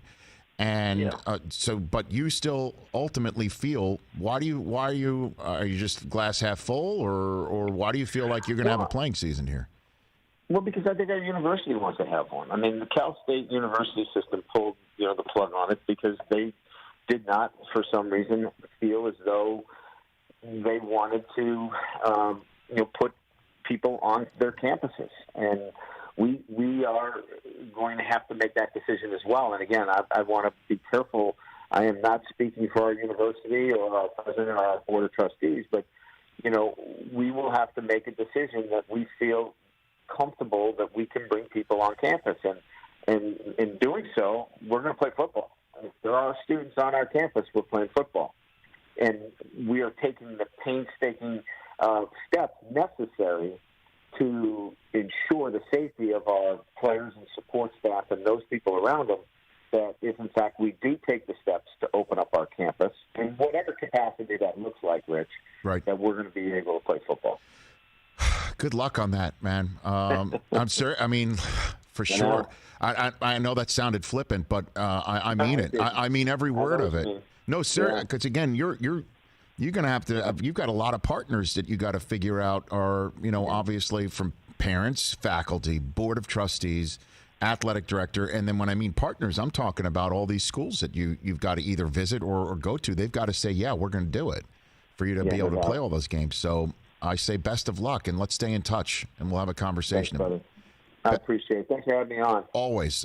Thank you. All right. You bet. Take care. You Bye-bye. bet. Brian Kelly, Notre Dame football. Boy, man, the last 2 guests just showed you. How about him saying that baseball's going to change the baseball every pitch? And what are they going to do? Then disinfect it? Yeah, I don't know. Yeah, they'll probably. They kind of do that anyway. Yeah.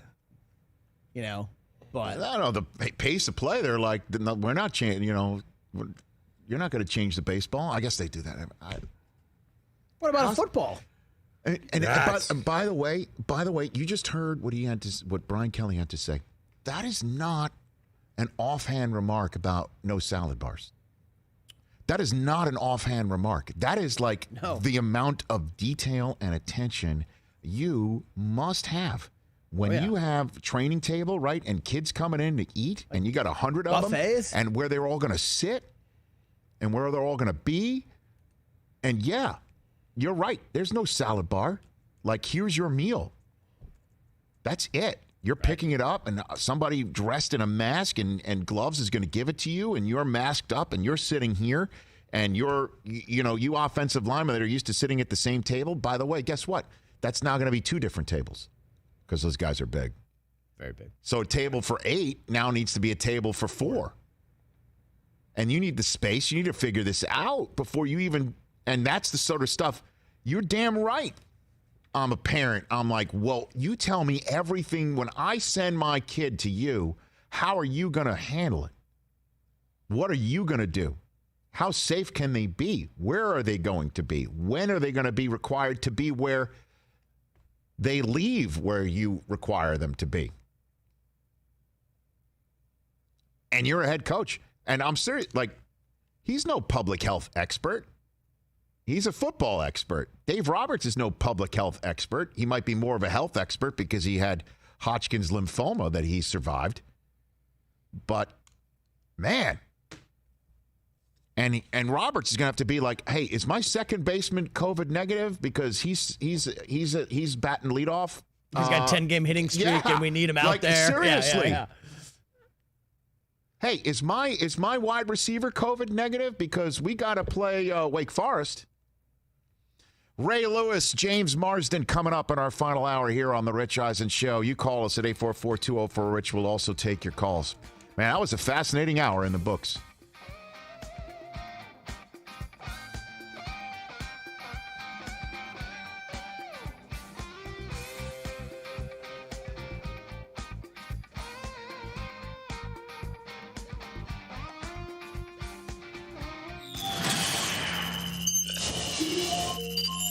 I want to play Celebrity True or False with you, Terry Crews. With some stuff from some previous interviews of yours and then on IMDb pages and stuff. I want to know what's true and what's not. True or false, Terry Crews, your first job was as a sketch artist for a local news station in the 80s. True or false? That is true. I started sketching for the station, and they put me on the worst murder case in Flint, Michigan history. I was in the courtroom. I did the courtroom sketches. Did you see the sketch artist that from the Deflategate case with Tom Brady? Yeah. It's right up there. Yeah. Oh, my God. No. Come on now. Well, he probably was hungry. You know, he was hangry. Another one. You worked on the set as a bodyguard for Cube before he cast you on Friday After Next. Is that a true story? Now, that's true, but the bodyguard sounds sexy. Okay, it was security guard. Like, I had a T-shirt with a flashlight. Bodyguard sounds like suits and all that. No. It was more like I was like watching Cube's car. He's like, hey, man, make sure my car stays there. I'm like, yes, sir. Yes, sir. And I had my batteries. But this thing, I made sure all my little like polo shirts were really tied up good on the arms. Medium? Yeah. And they were like, yeah, they were medium. All medium shirts. And they were like, oh, I look so amazing. And then he cast you? Then he put you in? And then he put me in Friday After Next. What was your role in Training Day? Oh, I was an uncredited gang member. That was it. I was walked on the set to watch Denzel work, and the director, Antoine Fuqua, said, hey, man, you know what? I'm going to put you in this movie. You down? I was like, okay. So he said, take your shirt off. I took my shirt off, and I was the guy on the roof that was flipping pigeons and the whole thing as Denzel came down. You just walked on the set to see Denzel work? What are you talking about? I had a friend who was like a location guy because I was doing security. Yeah. And he was like, man, you want to watch Denzel tonight? I was like, yep. See, this is the thing. A lot of your success just comes from proximity. You know what I mean? You can be broke anywhere. I decided to be broke in LA. You know what I'm saying? And a lot of great things happen.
Ladies and gentlemen, this is the Rich Eisen Show. And we thank you for sharing that with us. Live from the Rich Eisen Show studio in Los Angeles. Charlie Blackmon of the Colorado Rockies. Download and podcast at richeisenshow.com. This country needs baseball. The Rich Eisen Show. Earlier on the show, 3-time Super Bowl champion Matt Light. Los Angeles Dodgers manager Dave Roberts. Notre Dame head coach Brian Kelly. Coming up, Pro Football Hall of Famer Ray Lewis. Plus, actor James Marsden. And now, it's Rich Eisen. Final hour of the Rich Eisen Show here on this Wednesday. What a fascinating hour we just had here on NBCSN. Dave Roberts, the manager of the LA Dodgers, calling in as Major League Baseball and the Players Association going back and forth about how they're going to have a playing season in 2020 and what he knows and how he's trying to figure out the logistics of it and where players will put themselves during a game and social distancing during a game and how to fill out a lineup card when there's testing involved and management, figuring out who's on a roster and then Brian Kelly of Notre Dame trying to figure out what a training table looks like and what his locker room would look like, a weight room would look like, and the protocols to tell family members, parents of kids that they're going to send to Notre Dame, what safety precautions they're having. Both guys, though, telling us all of these things filled with I don't knows we need to see. Both of them said they think they're going to have a playing season this year. Both of them. Go to our YouTube page, youtube.com/Rich Eisen Show if you missed any of that. James Marsden is about to join us in about 20 minutes' time from the Netflix series Dead to Me. He's a great guy. He loves his football.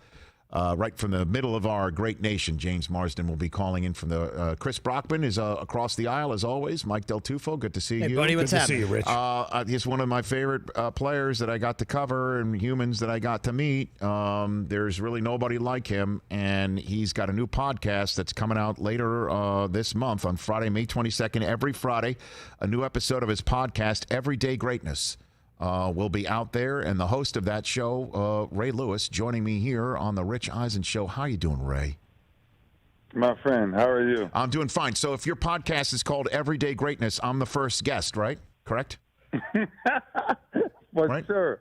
Do you know that? I can put you on immediately. Ray, you've been around me. You've been around me. You know how I operate, how I host, I know what I how do. You roll. I'm a leader. I know how you roll. I'm a leader of analysts, Ray. You know that.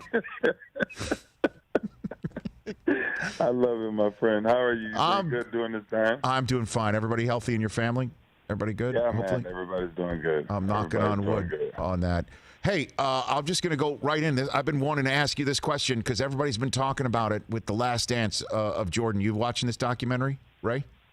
Yeah, I've saw enough of it. Okay, and how Jordan, the conversation that we're having right now about this doc is Jordan's leadership and his method, his style of demanding from his teammates, and how it really wore on him, it seems, but he didn't care. He basically said, if you don't agree with me, it's because you haven't won anything. What do you think of when you hear that, Ray? Yeah, look, there are so many different styles of leadership, and take his, in particular, that leadership came from being denied something. I mean, you go back and if you research Michael Jordan's history, it's one thing to watch it now and be like, oh my gosh, I can't believe he was like that. It's another thing to read his story enough to understand that one kid that was cut from a basketball team that they said he wasn't good enough to do it, and the things that came along with that. And that builds a mentality, right? And it's the exact mentality as a lion. A lion don't freaking hang out with hyenas. A lion don't get up and hang out with zebras. A lion take care of his pride every day. And Jordan had a mentality like a lion. Like he went at it, it's Kobe Bryant had that mentality just, and sometimes you can look at it, right, as being, a dictator and really being harsh. And some of it can really be viewed that way, Rich. I tell you, somebody who changed my perspective about that was Mike Singletary. When Mike Singletary coached me, and, there was a time we was playing the Jets. I'll never forget it. And Mike Nolan was the defensive coordinator at the time. He called a defense that I knew was not going to work. It wasn't the right defense to be in a run, style offense. And I'm losing my mind on the field, just losing my mind. And I came to the field, and this was captured on the sideline, of course, on video. Mm-hmm. But Singletary grabs me, and he says, look at me. He says, look at me. And, I'm heated at this time, Rich. I'm, like, losing my mind. And he's like, look at me. And I'm like, okay, sir. I'm like, Coach, I'm looking. And he's like, Ray, you can't do this. There's no way you can do that. If we give you something, but it forever changed my leadership style. Why? Because I understood that you can't speak to everybody a certain way. So when you think about how Jordan did it, I'm telling you, a lot of that comes from the things that he didn't have or was taken away from him before he was Michael Jordan. And that is, he didn't have a plan B. You know, and I'm telling you, like, when you think about my podcast, like Everyday Greatness, the reason why I'm starting this podcast for that, Rich, is that simple message. Like, how many of us still to this day will sit down and question Bruce Lee to ask Bruce Lee, what is greatness? What is it? What made you turn that on and never turn it off, right? A good friend of mine go home, or a good friend of all of us, Kobe Bryant, right? Wouldn't you want to know what that greatness is? Like, why, what fired you? What got you ignited? And it's the same thing with Jordan. It's the same thing with Michael Phelps. You can go down the line of all of these incredible stories of these athletes and men who've done so many things, but we don't have the essence of it. And so when you watch this last ride with Jordan, all you saw was the essence of, I don't have a plan B. There's no other option for me. This is what I'm built to do this. I'm born to do this, and there's no other direction but straightforward to get this done. And look, some people could call it hard, some people could call it crazy, but if you get results the way that they got results. Listen, I don't never condone disrespecting a man to a certain way.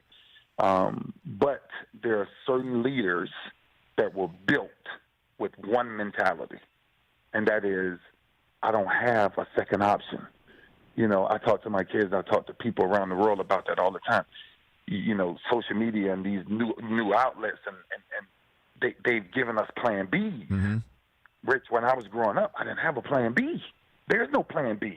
The only plan I had was a man that's sitting across from me. He can't beat me. Why? Because he can't outwork me. What does that mean? The same many jumpers that Michael Jordan shot behind that house. The same jumpers that Kobe Bryant shot behind that house when nobody else was down there, when nobody else was behind that house. And that's the essence of what a leader that you can't. It's almost like you can't mold that again. Well, I mean, when it all comes down to it, though, Ray, is that you did at some point realize, and maybe another first ballot Hall of Famer from your position had to get in your face to kind of show you the mirror in that regard. So, you know, the question is looking at Jordan and, you know, is he a nice guy or is he not a nice guy? Was he a good teammate? Was he not a good teammate? Again, I don't know if you saw one of the documentaries over this weekend, him recounting how relentless he felt he had to be, the fact that he had no plan B.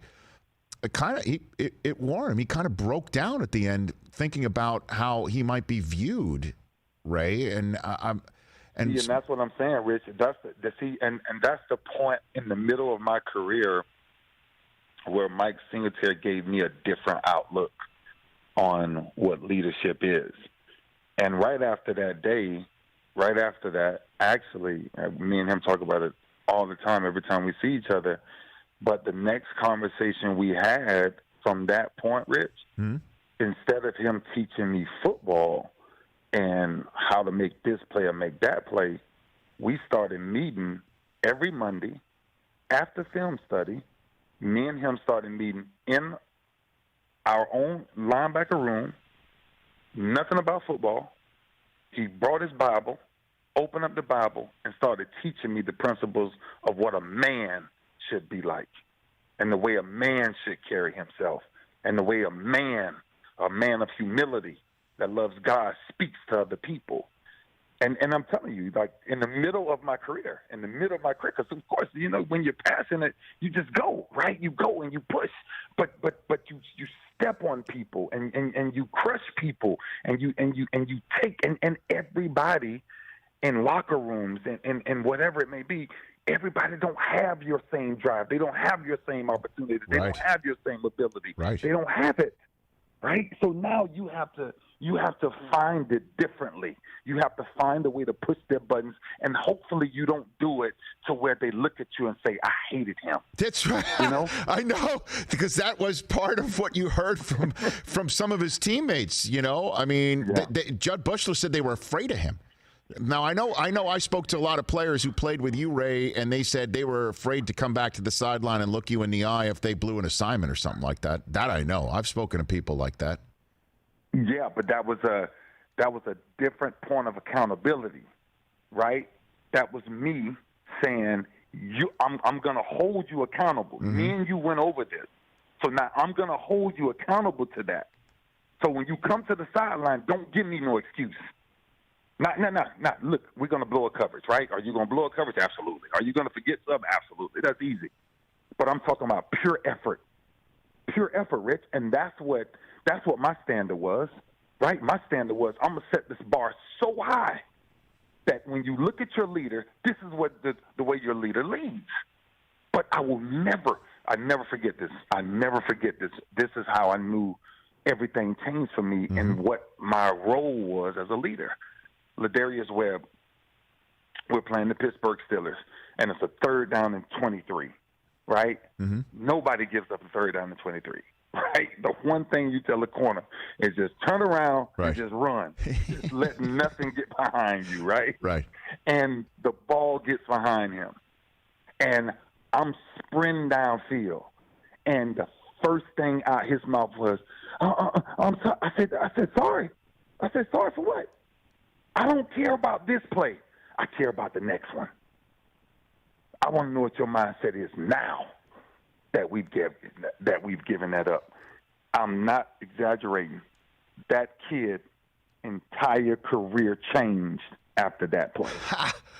What would the pre-Singletary talk to Ray Lewis have said if he gave up a 3rd and 23? I see, and that's what you can't dictate it. Right. Right? Because it comes from a place of not only passion, but it comes from a place of hurt. It comes from a place of pain. It comes from a place of, why are you doing it? Like it's, you're just enraged. And when you're in battle, it takes a very calm warrior to understand how you must lead your troops. So and it became a gift. It became a true gift of mine that I really started to harness and realize that, you know what, Ray, this is much bigger than just sports. This is everyday life. No doubt. And what does that mean exactly? Yeah. And when it all came down to it, Ray, how many players did you text either before or after a game day Sunday that weren't on your team around the league towards the end of your career? How many people? Give me a number. Oh my. Of people whose numbers you collected and you wanted to check in with them. They're not on your team, but you just wanted to check in with them as colleagues, brethren, brothers, however you want to put it. How many? What was the number? Oh, Rich. Give me a number. Rich. I don't know. It's a lot, Rich. Give me a number. A lot. What is it? I don't know if I can give you a number. I can't. Was it about 100? I can't. Was it triple digits? Easily. Like it wouldn't. That's what I'm saying. You can't count the numbers because. Let me tell you why you can't count the numbers, Rich. Because it still happens. I do it every other day. It's and that's what I'm saying about true leadership, right? True leadership on a court or on the football field is only to obtain the goal of winning a championship, of game, whatever. My leadership changed. My leadership changed to, and this is why the numbers still come in, and the calls still come in, because my leadership changed that I wanted to make men better men. Because if you have a better man, you got a better football player, you got a better teammate, you got a better husband, you got a better father. You have all of these things if you make the man better, but you must make him hold himself accountable. That's where those phone calls to, I don't care who it was I was playing against at the time. I mean, people would have thought I was crazy the many times on a Saturday night that I'm going through the Bible reading to Chad Johnson. Like sending him. Did it sink in, Ray? Ray, did it sink in with Chad though? Did it sink in? I think now when you listen to him, yeah, you do. Right? You're sure. It's like I know. I think now, man, That's it great. really does. And that's the after the game that makes it so relevant, Rich, that I'm telling you that I really appreciate. It's like me, like right now, right? The conversations that I have weekly with Bobby Wagner, or just having these conversations with these kids over and over and over, you know, but then they develop into these young men, and so then life starts to change because it goes from just football stuff to how do I become a better man off the field? How do I become a better businessman? So now all of those factors is kind of where I've transitioned to now. And so, yeah, I do go back into the game a lot, right?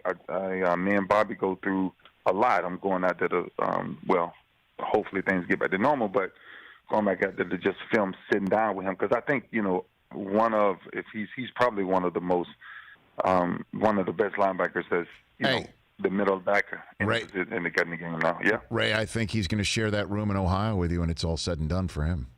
I think for sure. I like him. I like that kid. I love him as a person. He's one of the most humble kids. He's great. And I've ever been around. And he has a great chance to definitely put on that gold jacket. Ray, good luck with the pod.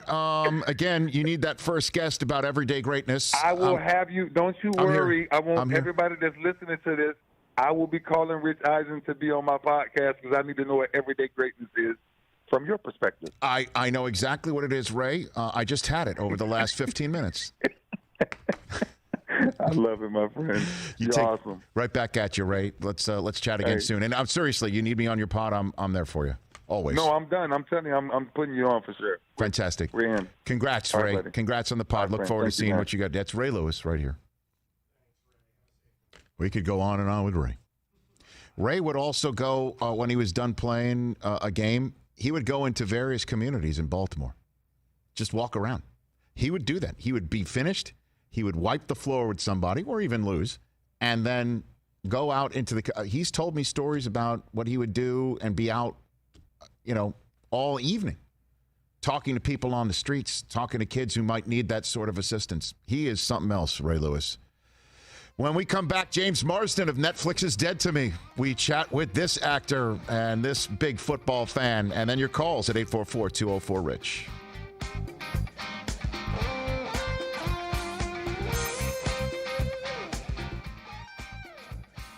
He would, by the way, that's no joke. He would text people before and after games, night before. Yeah, I've heard you tell me that. That's crazy. He was so much fun that year at the Pro Bowl. Well, that's another thing. We could go down that wormhole the next time he calls. So good. Him and Rod. It was Pro Bowl. I know exactly what it was. Yeah. It was after the Super Bowl in Detroit where he joined us on the set of NFL Total Access at the Super Bowl in Detroit. That's Super Bowl 40. Yep. And that was the 2005 season, 2006 calendar year. He flew with us from that Super Bowl to the Pro Bowl. And he was part of our Pro Bowl coverage. Me, Rod Woodson, and him, and Ray Lewis. And unbelievable. I'm going to tell that story. I'm going to tell that story on the back end of James Marsden. It was in my book, NFL Total Access, which I think you could get right now for 5 cents somewhere. Ooh, stand by. Don't do it. It's my ego's that fragile, Chris. I got to work with you guys on the field that week because I would let Dave mix, I let the other guy mix. Yep. It was so much fun. We got to do game time with him. We got to do all of it. It was so much I remember that. Dude, be gentle.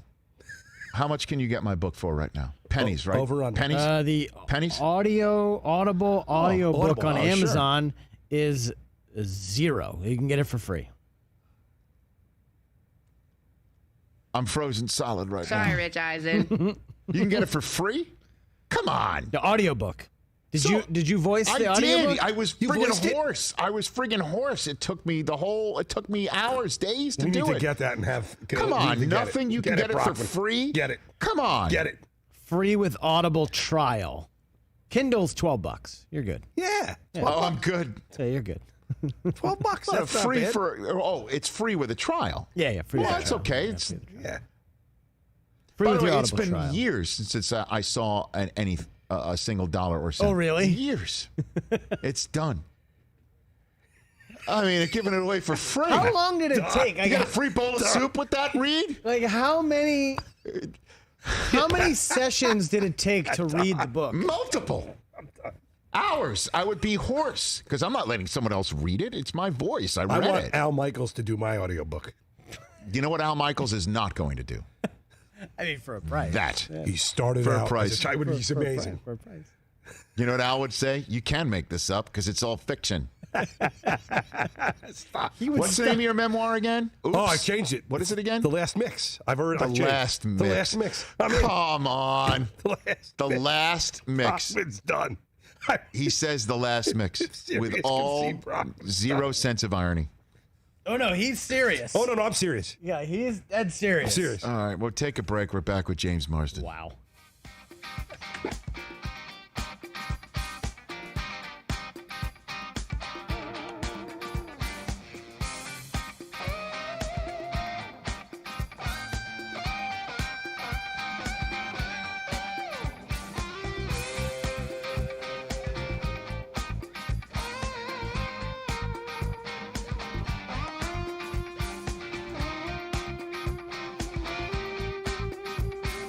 844-204-RICH is the number to dial here on the Rich Eisen Show. If you're on hold, stay on hold. We'll take your calls after this conversation. The gentleman I got to meet at the Big Slick charity event in Kansas City many, many moons ago.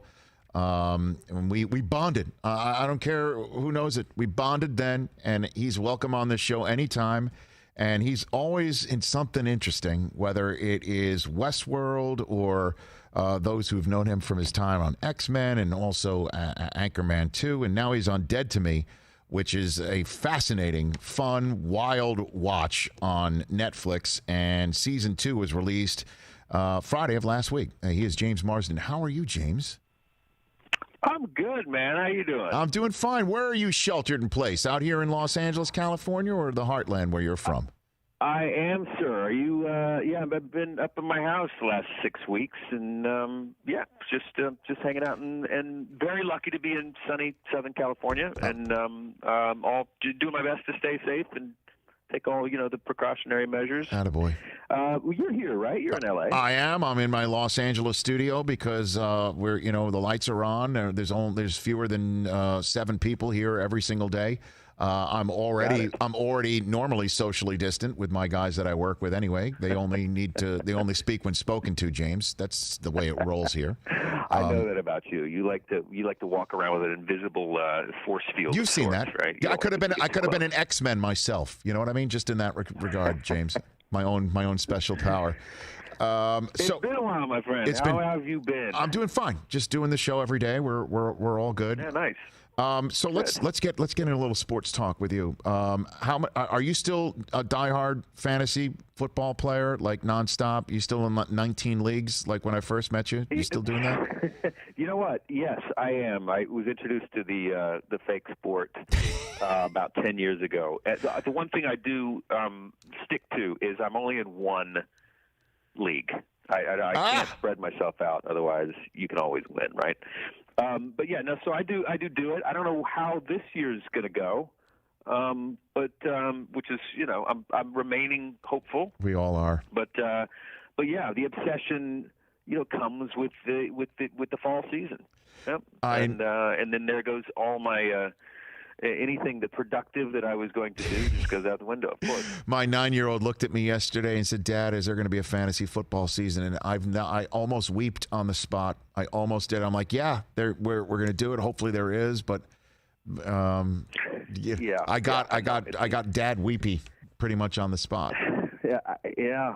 Well, when your 9-year-old looks up at you like that with his eyes and asks that question, he could be. I guess he could be asking anything, but then if it's football related, it's going to add to it. Well, and it's odd. I don't know if that says anything about my panting skills. I'm like, just sit down, let's cheer up. Let me put Dead to Me on. Where's Netflix? Was that appropriate? Was that? Yeah,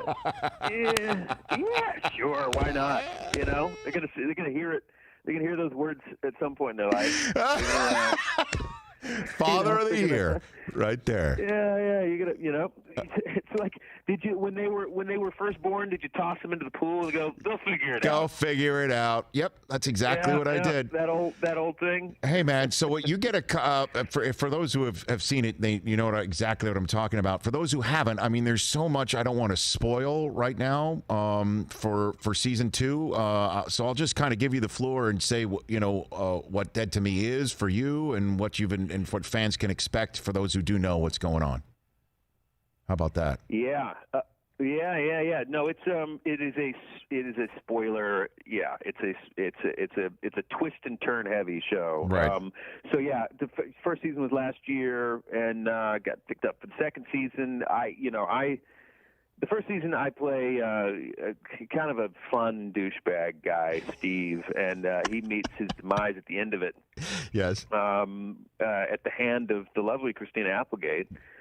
And I thought that was kind of the end of it. I was in for one season, and that was done. And then the show became a big hit, and of course, I had a little FOMO, and I was like on my knees groveling, trying to worm my way back into the show. Right. So I sent Liz Feldman an email saying, "Hey, is there any? I've been Googling seeing if you can survive a traumatic head wound, drowning. Is there any room for a possibility of this guy of course there is surviving this? Of course. Yeah. Of course.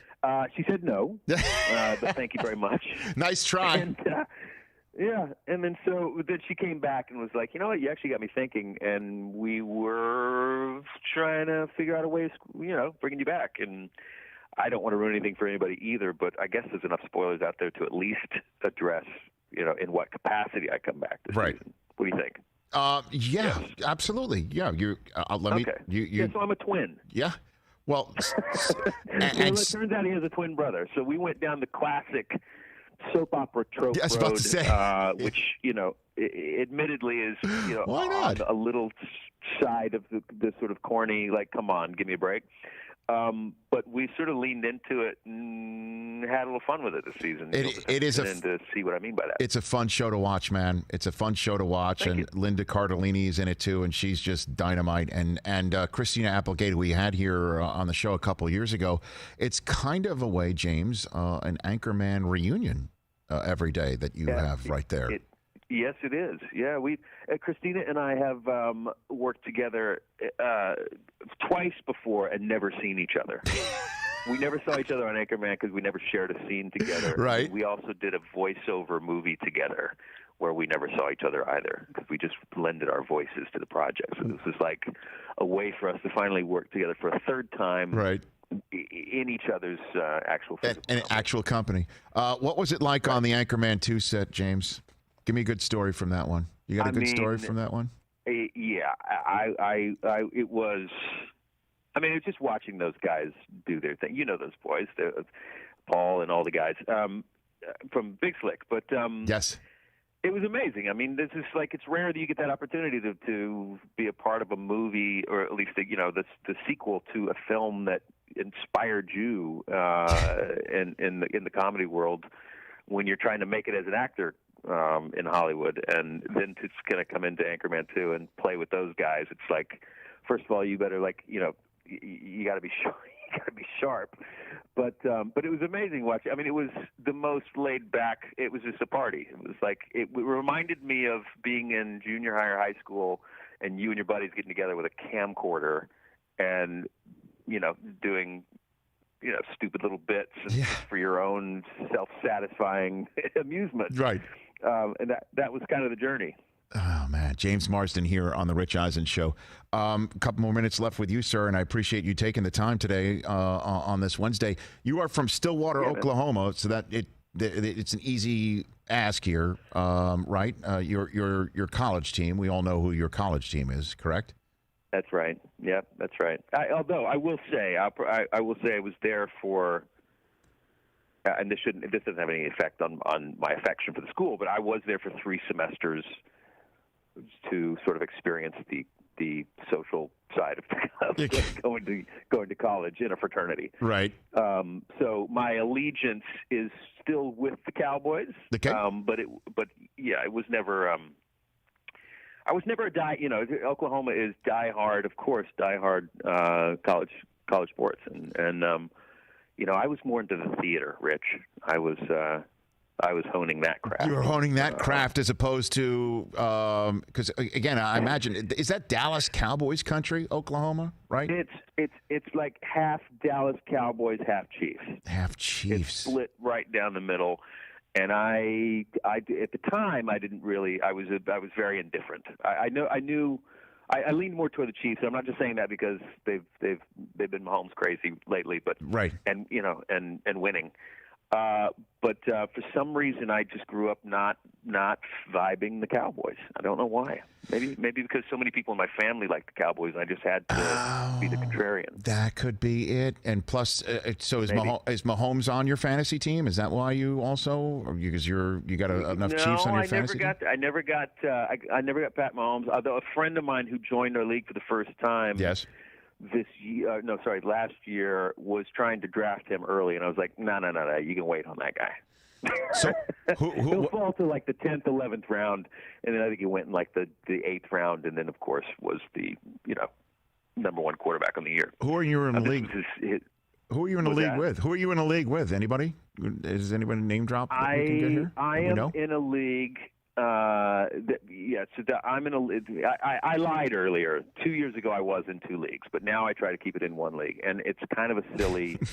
I finally drilled down to it, guys. Okay, it's like the Marvel superhero action. So are you saying it's Rudd and it's Chris Evans and did I drill down to that? Those guys. Yes. So Evans reached out to me about 5 years ago and was like, I know you're into this game. Right. When you want to come join this? And I was like, sure. Yeah.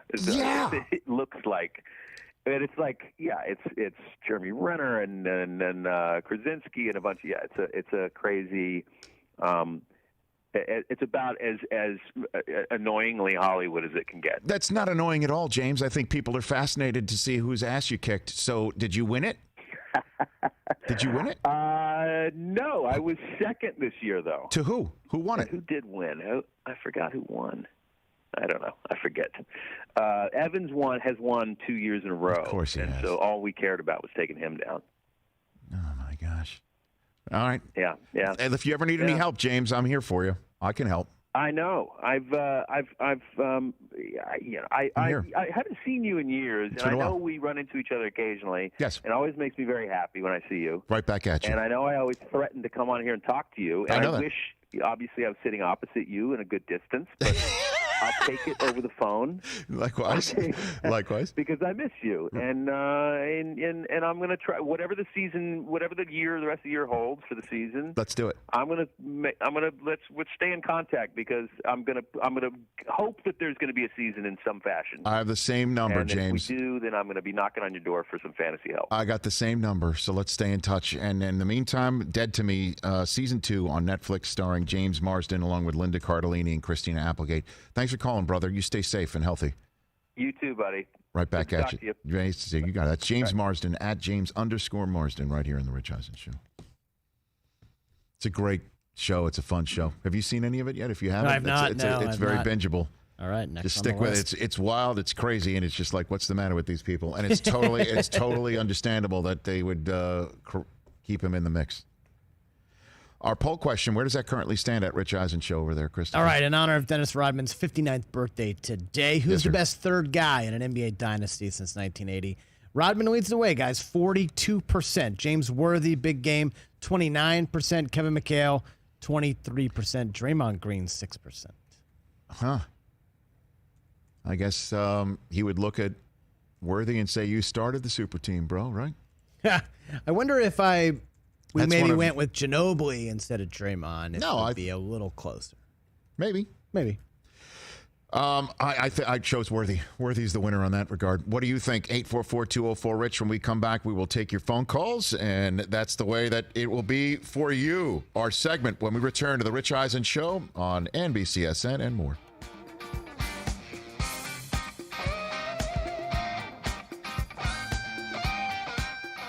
You know, I don't get invited to those fantasy football leagues. You know why? Take a guess why. You're a ringer. Well, they think you're a ringer. Exactly. Now, I don't particularly appreciate the way you said that sentence, Chris. I don't particularly appreciate that. Well, why? In what way? Think. They think. Yeah, you used. I'm a ringer. Yeah. We won. We had a championship trophy in this place 2 years ago. Yeah, who drafted that team? You drafted, but who also was the one who worked the waiver wire magic? Who finally showed issues. up? Who finally showed up to the draft this year? Yeah, I did. Jerry Issues. And I what did. place did we come in? Oh, almost dead last. Case So you're saying left to your own devices, you're better at picking than me sitting there and saying, let's.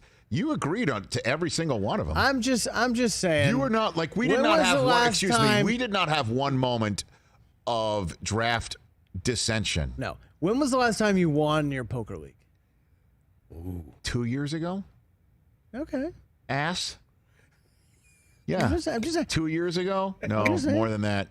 3 or 4 years ago. But I finished in the money last year. Right. 2 I'm years just saying. ago. I'm just telling you why. People think you're a ringer, and you're just going to blow them out of the water. Exactly. What would have been wrong with you of saying that initially instead of they think? Think. Yeah, using the You're a think. ringer. You emphasize think. Oh, it was You the emphasis on the think. And you sprayed some haterade all over it. It's like if I said, Rich, The way you said it was very, very. It had the aroma of haterade. I'm just still hurting Bitter? from our damn act together. Yeah, from our performance in the Cantrell League. I'm still snake bitten. Well, I thought we had such a stacked team going into that year. Who did win it this year? Because it's interesting that I'm sitting to think, how do you not know who won your league? I don't know who won our league this year. You don't win, you don't care at that point. You Yeah, don't care. exactly. I know we were so out of it. If it's not you, it's I like, don't know who won stop it. paying attention. I do know who won it in my poker league because that's the one I want to beat him so bad. Right. I want that so bad. They think you're a ringer, Rich. To That's the how point you where say I it, wake Brockman. up. I wake up the next day. I wake up the next day after I lose a And it fantasy affects game. you. And I'm like, Yeah. Oof. We're back into calls in a second. 844-204-RICH.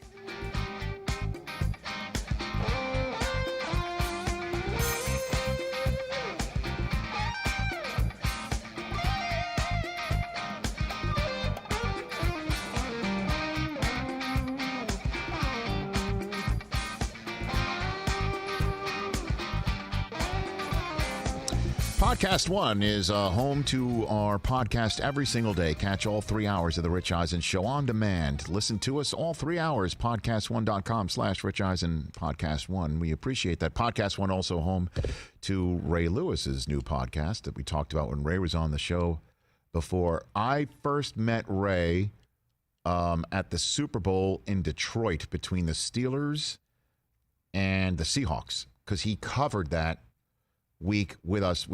NFL Network hired Ray Lewis after his season was over to be an analyst for us Super Bowl week and then stay with us for Pro Bowl week and cover those weeks with us. And it was just seeing him be around other players and the way the other players revered him. And that's where I began to know he collected phone numbers of players and would make them part of his daily or weekly texts before and after a game, checking in. People would always check in with him. How about Bobby Wagner checking in with Ray Lewis? Yeah, right. That guy is a beast, and clearly, whatever he's talking about with Ray is working. And so, just being around Ray was great. And I wrote about this in my book that we found out you can get for free. The audio version. Audio. No, audio version. This Rich. is a 2007 audio. book. So this was 2 years after I was hanging with Ray. And this is in my book where we're ending NFL Total Access at the Pro Bowl in Hawaii. And we have like 90 seconds to go. And they say, hey, Ray, how about hitting one of those tackling dummies and give people a lesson on how to tackle? And then this is during a commercial break. We have a couple minutes to go. And then I'm like, how about you give me the lesson on how to tackle? That's right. And everybody bought it in the truck, to use the TV phrase. That's a buy. We bought it. And so we come out of commercial break, and it's me, Ray Lewis, and Rod Woodson on the practice field with, it's not a tackling dummy. It was kind of like one of those bags that you could knock over. Right. But so Rod's going to hold the bag, and Ray's going to teach me how to hit the bag. And Ray's like, dip your hips, use your chest, see what you hit, all that stuff. And I'm thinking in the back of my head as they're counting down with 30 seconds to go, 20, we're live, we're on live television. I'm thinking to myself, how much money would this go for in a charity? Rod Woodson holding a tackling bag while Ray Lewis teaches you how to hit it. And I thought, this is what a moment this is. I'm like thinking, I had a moment of clarity, living in the moment. Living in the moment. And I'm like, I'm going to hit this bag so damn hard. And I did.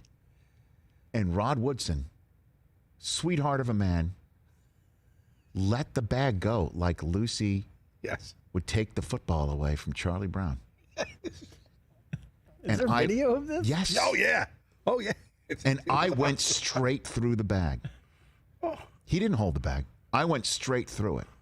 Now, Rod to this day would deny that he let go of the bag. He let go of the bag. I went straight through it, and I landed on my shoulder, and you could see the battery packs of my microphone and ears. They flew right off my belt. They went all over the place. And I did the Ray Lewis, like bird wave at the camera for a little joke, and then we're through. We're done. So we're off for the day, and this is part of the boondoggle of the Pro Bowl assignment back in that day. It was amazing. So much fun. We stayed in the same hotel that the practices were at and the players were at, and the pool scene was ridiculous. There's, Peyton Manning talking to Bill Belichick, and then, there's Jason Witten, there's Donovan McNabb. I'm dating myself in terms of the time, but that was what it was. It was amazing. So I then went to the beach to go hang out. This is about an hour later, and I get up from the sand, and my right shoulder is just giving way, just yelling at me. And I'm like, what the hell is that? And it was the shoulder I landed on for this tackling exhibition. And suddenly, an hour later, I cannot lift my arm. Like, I'm in serious issue here. Wake up the next day, I can't even move. Oh, no. I show up to the set the next day, and I'm like, hey, Rod, thanks for letting go of the bag. I landed on my shoulder. I'm seriously hurt. So, of course, everybody on NFL Network and the production staff wanted to make bigger hay of this whole thing. Sure. So we got, I forget the name of the trainer. He was at the Carolina Panthers now, and I think Ron Rivera brought him to D.C. as well. They brought, because it was the Carolina staff that was there for the NFC that year. They brought him on the set live. To diagnose me. And I had an AC joint sprain. I sprained the AC joint in my right shoulder. I had a football injury. From doing. Yeah. I did. And Rod Woodson looked at me on the air, and I kind of looked at him, kind of like saying, this is your fault, Rod. And you know what he had to say? Because I gave him that international look of like, you happy now? And his response was, I think you're going to have to go to your other mic hand for the rest of the week. Pretty funny response. So you want to talk about, should I be a host on Everyday Greatness, Ray Lewis's new pod? The answer is yes. Because I had to dig deep for the rest of that Pro Bowl the rest of that week. I did. You did not sit. I did. I answered the bell. You were not on the pup list, Rich. Not my finest moment. If you find that video. I'm looking, and I can't find it. It's too bad. Oh, it was fantastic. Such a shame. His fly thing. Such a shame. Such a shame. That was the last time I could lift my arm over my shoulder for the rest of the week. You probably heard it doing that, Rich, after you fell. 844-204-RICH, number to dial. Let's take your phone calls here on this Wednesday show. Matt in Connecticut's been waiting over an hour. What's up, Matt? Hey, Rich. Thanks for having me, brother. Thanks for calling. Huge fan of the show, man. Thanks, pal. What's on your mind? I wanted to ask you about the NFL schedule, which you were a part of hosting. Question about the Detroit Lions schedule here. Oh, all right. I got it in front of me. What do you want? What do you need? I wanted to ask you, are there any advantages to not having to prepare for these shortened weeks, which are primetime games? The Thursday night, you're saying? Yes. Yeah, I mean, well, look, and you could say that, but everybody gets one, right? Everybody gets one Thursday night football game, and your Thursday game is Thanksgiving, and I appreciate the call. Thank you for the call. You kind of touching a nerve here, because Thursday night football gets so much crap, so much grief. When a Monday night or a Sunday night game starts 6-3, okay? Through halftime, it's 6-3 at half, no touchdowns scored, or it's 10-6. Right. And it's the Thursday night game. It's like, oh, that's Thursday night football. That's Thursday night football for you. Shouldn't be playing such short weeks and all that sort of stuff. And yeah. And then when a Thursday night football game starts with guns a-blazing, well, you know what? That's because these guys are tired. I mean, why are they playing Thursday night? Or they just forget to slag on Thursday night football because the game's actually fun and good. And look at these matchups that are on the screen right here. Pretty damn good. Pretty good. But nobody ever slags on Thanksgiving games, which is the same short week, ever. It's the same week. Because we're all hungover from turkey and stuffing. We're all excited about it. Nobody ever complained about a short week on a Thanksgiving Day game when it's boring or 6-3 or it starts 10-6. It's the same short week, but we're just happy that they're doing it for our viewing pleasure on Thanksgiving. This is fine. Do it once a year. It's been fine, but you do it, the whole season. Now suddenly it's, hypocritical, blah, blah, blah. So the Lions have as many short weeks games as everybody else. And the reason why Dallas plays on 2 Thursday nights is because of the new tradition that Dallas plays a Thursday night game the week after Thanksgiving against another team that's playing on Thanksgiving. So it's a full complement of rest for whoever's playing the Thursday night after Thanksgiving, and it's a way to get Dallas on national television more. Because it seems you all love watching Dallas Cowboys football. Settle down just a little bit. Thank you very much. Andy in Clearwater, Florida. Let's take your phone call. What's up, Andy? Yes. I was calling about Notre Dame. Okay. I grew up in the Chicagoland area, and every kid dreams of going to Notre Dame. That's it. My father grew up with Johnny Latner. I played ball with Johnny Latner's kids. But, okay. About their program, it's like spectacular because they put academics first, and what people don't see is the success of people afterwards.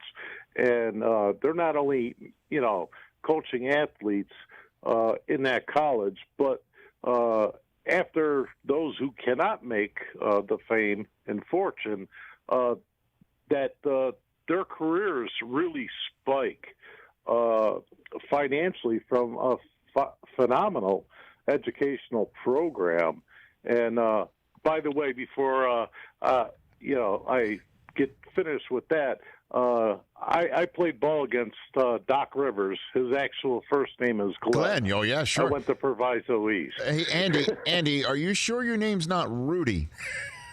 No, but I dreamed it. I grew up in Chicago. Okay, I followed fantastic. my father's footsteps and right. worked for the Transit Authority and eventually retired as a fire chief at 48. Love it. It sounds great, man. Beautiful family it seems like you had there in Chicagoland. And thank you for calling, Andy. I appreciate that. Just had a little fun with him right there.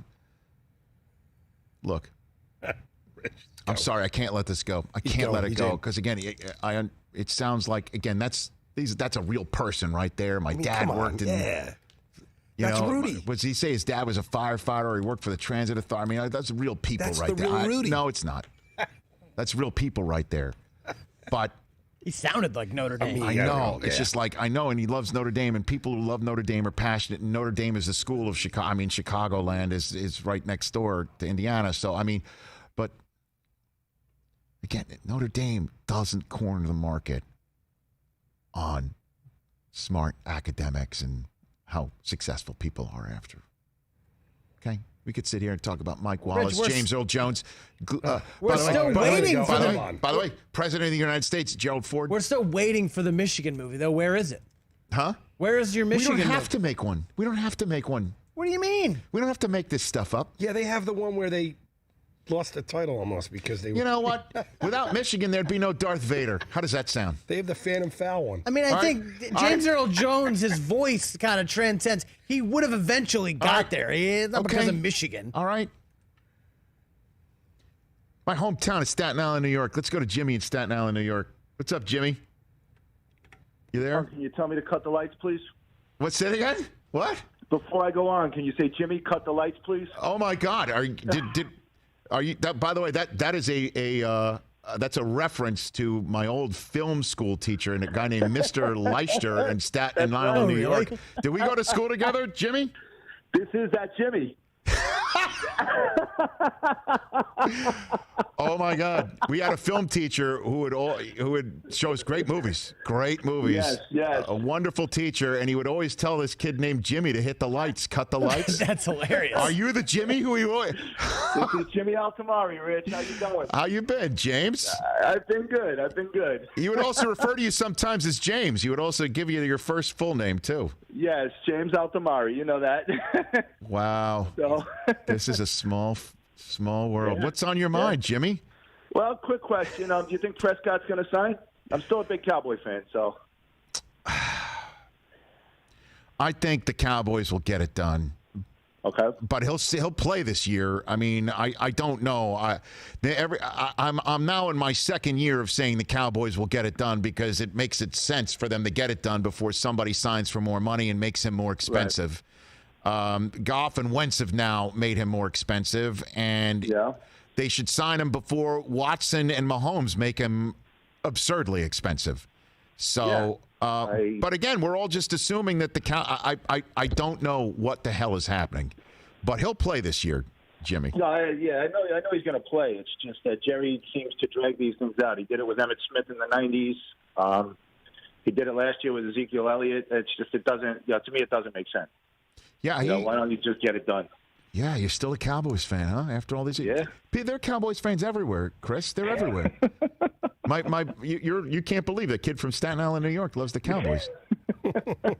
Seems strange. North Jersey had a big. Oh, I mean, they're Cowboys, everywhere. Cowboys fans are everywhere. Jimmy, Oh, yeah. are you? Thanks for taking the time. Good to chat. Call back. Yeah, man. Stay in touch. You got it, Rich. Stay in touch. Take care, buddy. You got it. Yeah, we always used to joke that we did an imitation of our teacher, Mr. Leister, who I believe, rest in peace. Jimmy, will you hit the lights? That's what we always say, and I cannot believe that just happened. I'm kind of flipping out right now. Bottle up and sell what a Jimmy from Staten Island would sound like. That's it. That's that guy. That's my youth. That's it. That's my childhood. That's it. That is it. I'm He's telling on you. Bay Street at when night I started doing as a teenager. sportscasts, I talked about the NCAA tournament. You got it out. You got rid of a NCAA lot of tournament. it. No, I got most of it out. No, if you cut me off in traffic, it'll come out, man. Yeah. You got most of it Do one out. of those, I'll do one of those. But here's one of the things. I don't know if this is a New York move or not, because I don't see a lot of Californians do it. But when you drive slowly in front of me. Oh, I'm done. Or when you weave a little bit, and I'll pull up next to you, for some reason, I got to look at you. Yeah. I got to give you the look. It's an East Coast. Is You it an East Coast got to thing? do the stare. I don't. But here's the thing: I do it. And the problem is the stare might be viewed by somebody who's a little bit off center as an invitation. And I don't mean to escalate, but I do have to look. I don't want to escalate at all. I'm not an escalator at all. I'm a lover, not an escalator. All right. But I do. I don't know if this is a New York thing or what. But I got to look. I got to see and I don't know why it's satisfying to me. I do that. And I don't know. It doesn't matter what you look like. It doesn't confirm anything to me. I just got to see who's driving like that. I do that. Does that make sense to you? Oh, yeah. That's an East Coast thing. 100%. It's an East Coast thing. Yeah. And I don't like it when you do that to me. I don't need to be looked at. Yeah, but we're not driving like that. I don't think I am. The left lane is for moving. If you're not going to move, get out of the left lane. Yep, go right. Is that your philosophy? Like, I think you need to pass a special driver's test to be able to drive in the left lane. I firmly believe that. Well, High certainly speeds. if you drive in the right lane too, you better come correct. I want to thank today's guests, Matt Light, who is delightful in our first hour of the program, longtime Patriot, talking about his college quarterback and Drew Brees and his professional quarterback and Tom Brady. That was a great chat. Our second hour, catching up with the manager of the Dodgers and the head coach of Notre Dame football, Dave Roberts and Brian Kelly, respectively. These guys are trying to figure out whether they're going to have a playing season, what it looks like. If you missed any of that, please go down our YouTube wormhole. It was great chatting with Ray Lewis and James Marsden as well, and chatting with everybody on this program, including a guy from high school. How about that? That was great. Tomorrow's show, Rod Carew will be on this program, Baseball Hall of Famer. Dan Quinn of the Atlanta Falcons, head coaching staff. Another head coach, Mike Vrabel of the Tennessee Titans. And I'm excited about this from TNT's Snowpiercer, the Tony and Grammy Award winner from Hamilton, Daveed Diggs. I am particularly excited to chat with him. All right. So Thomas Jefferson's coming home tomorrow, to use that Hamilton phrase. We will chat with you on Thursday's edition of the Rich Eisen Show, signing off on this Wednesday program.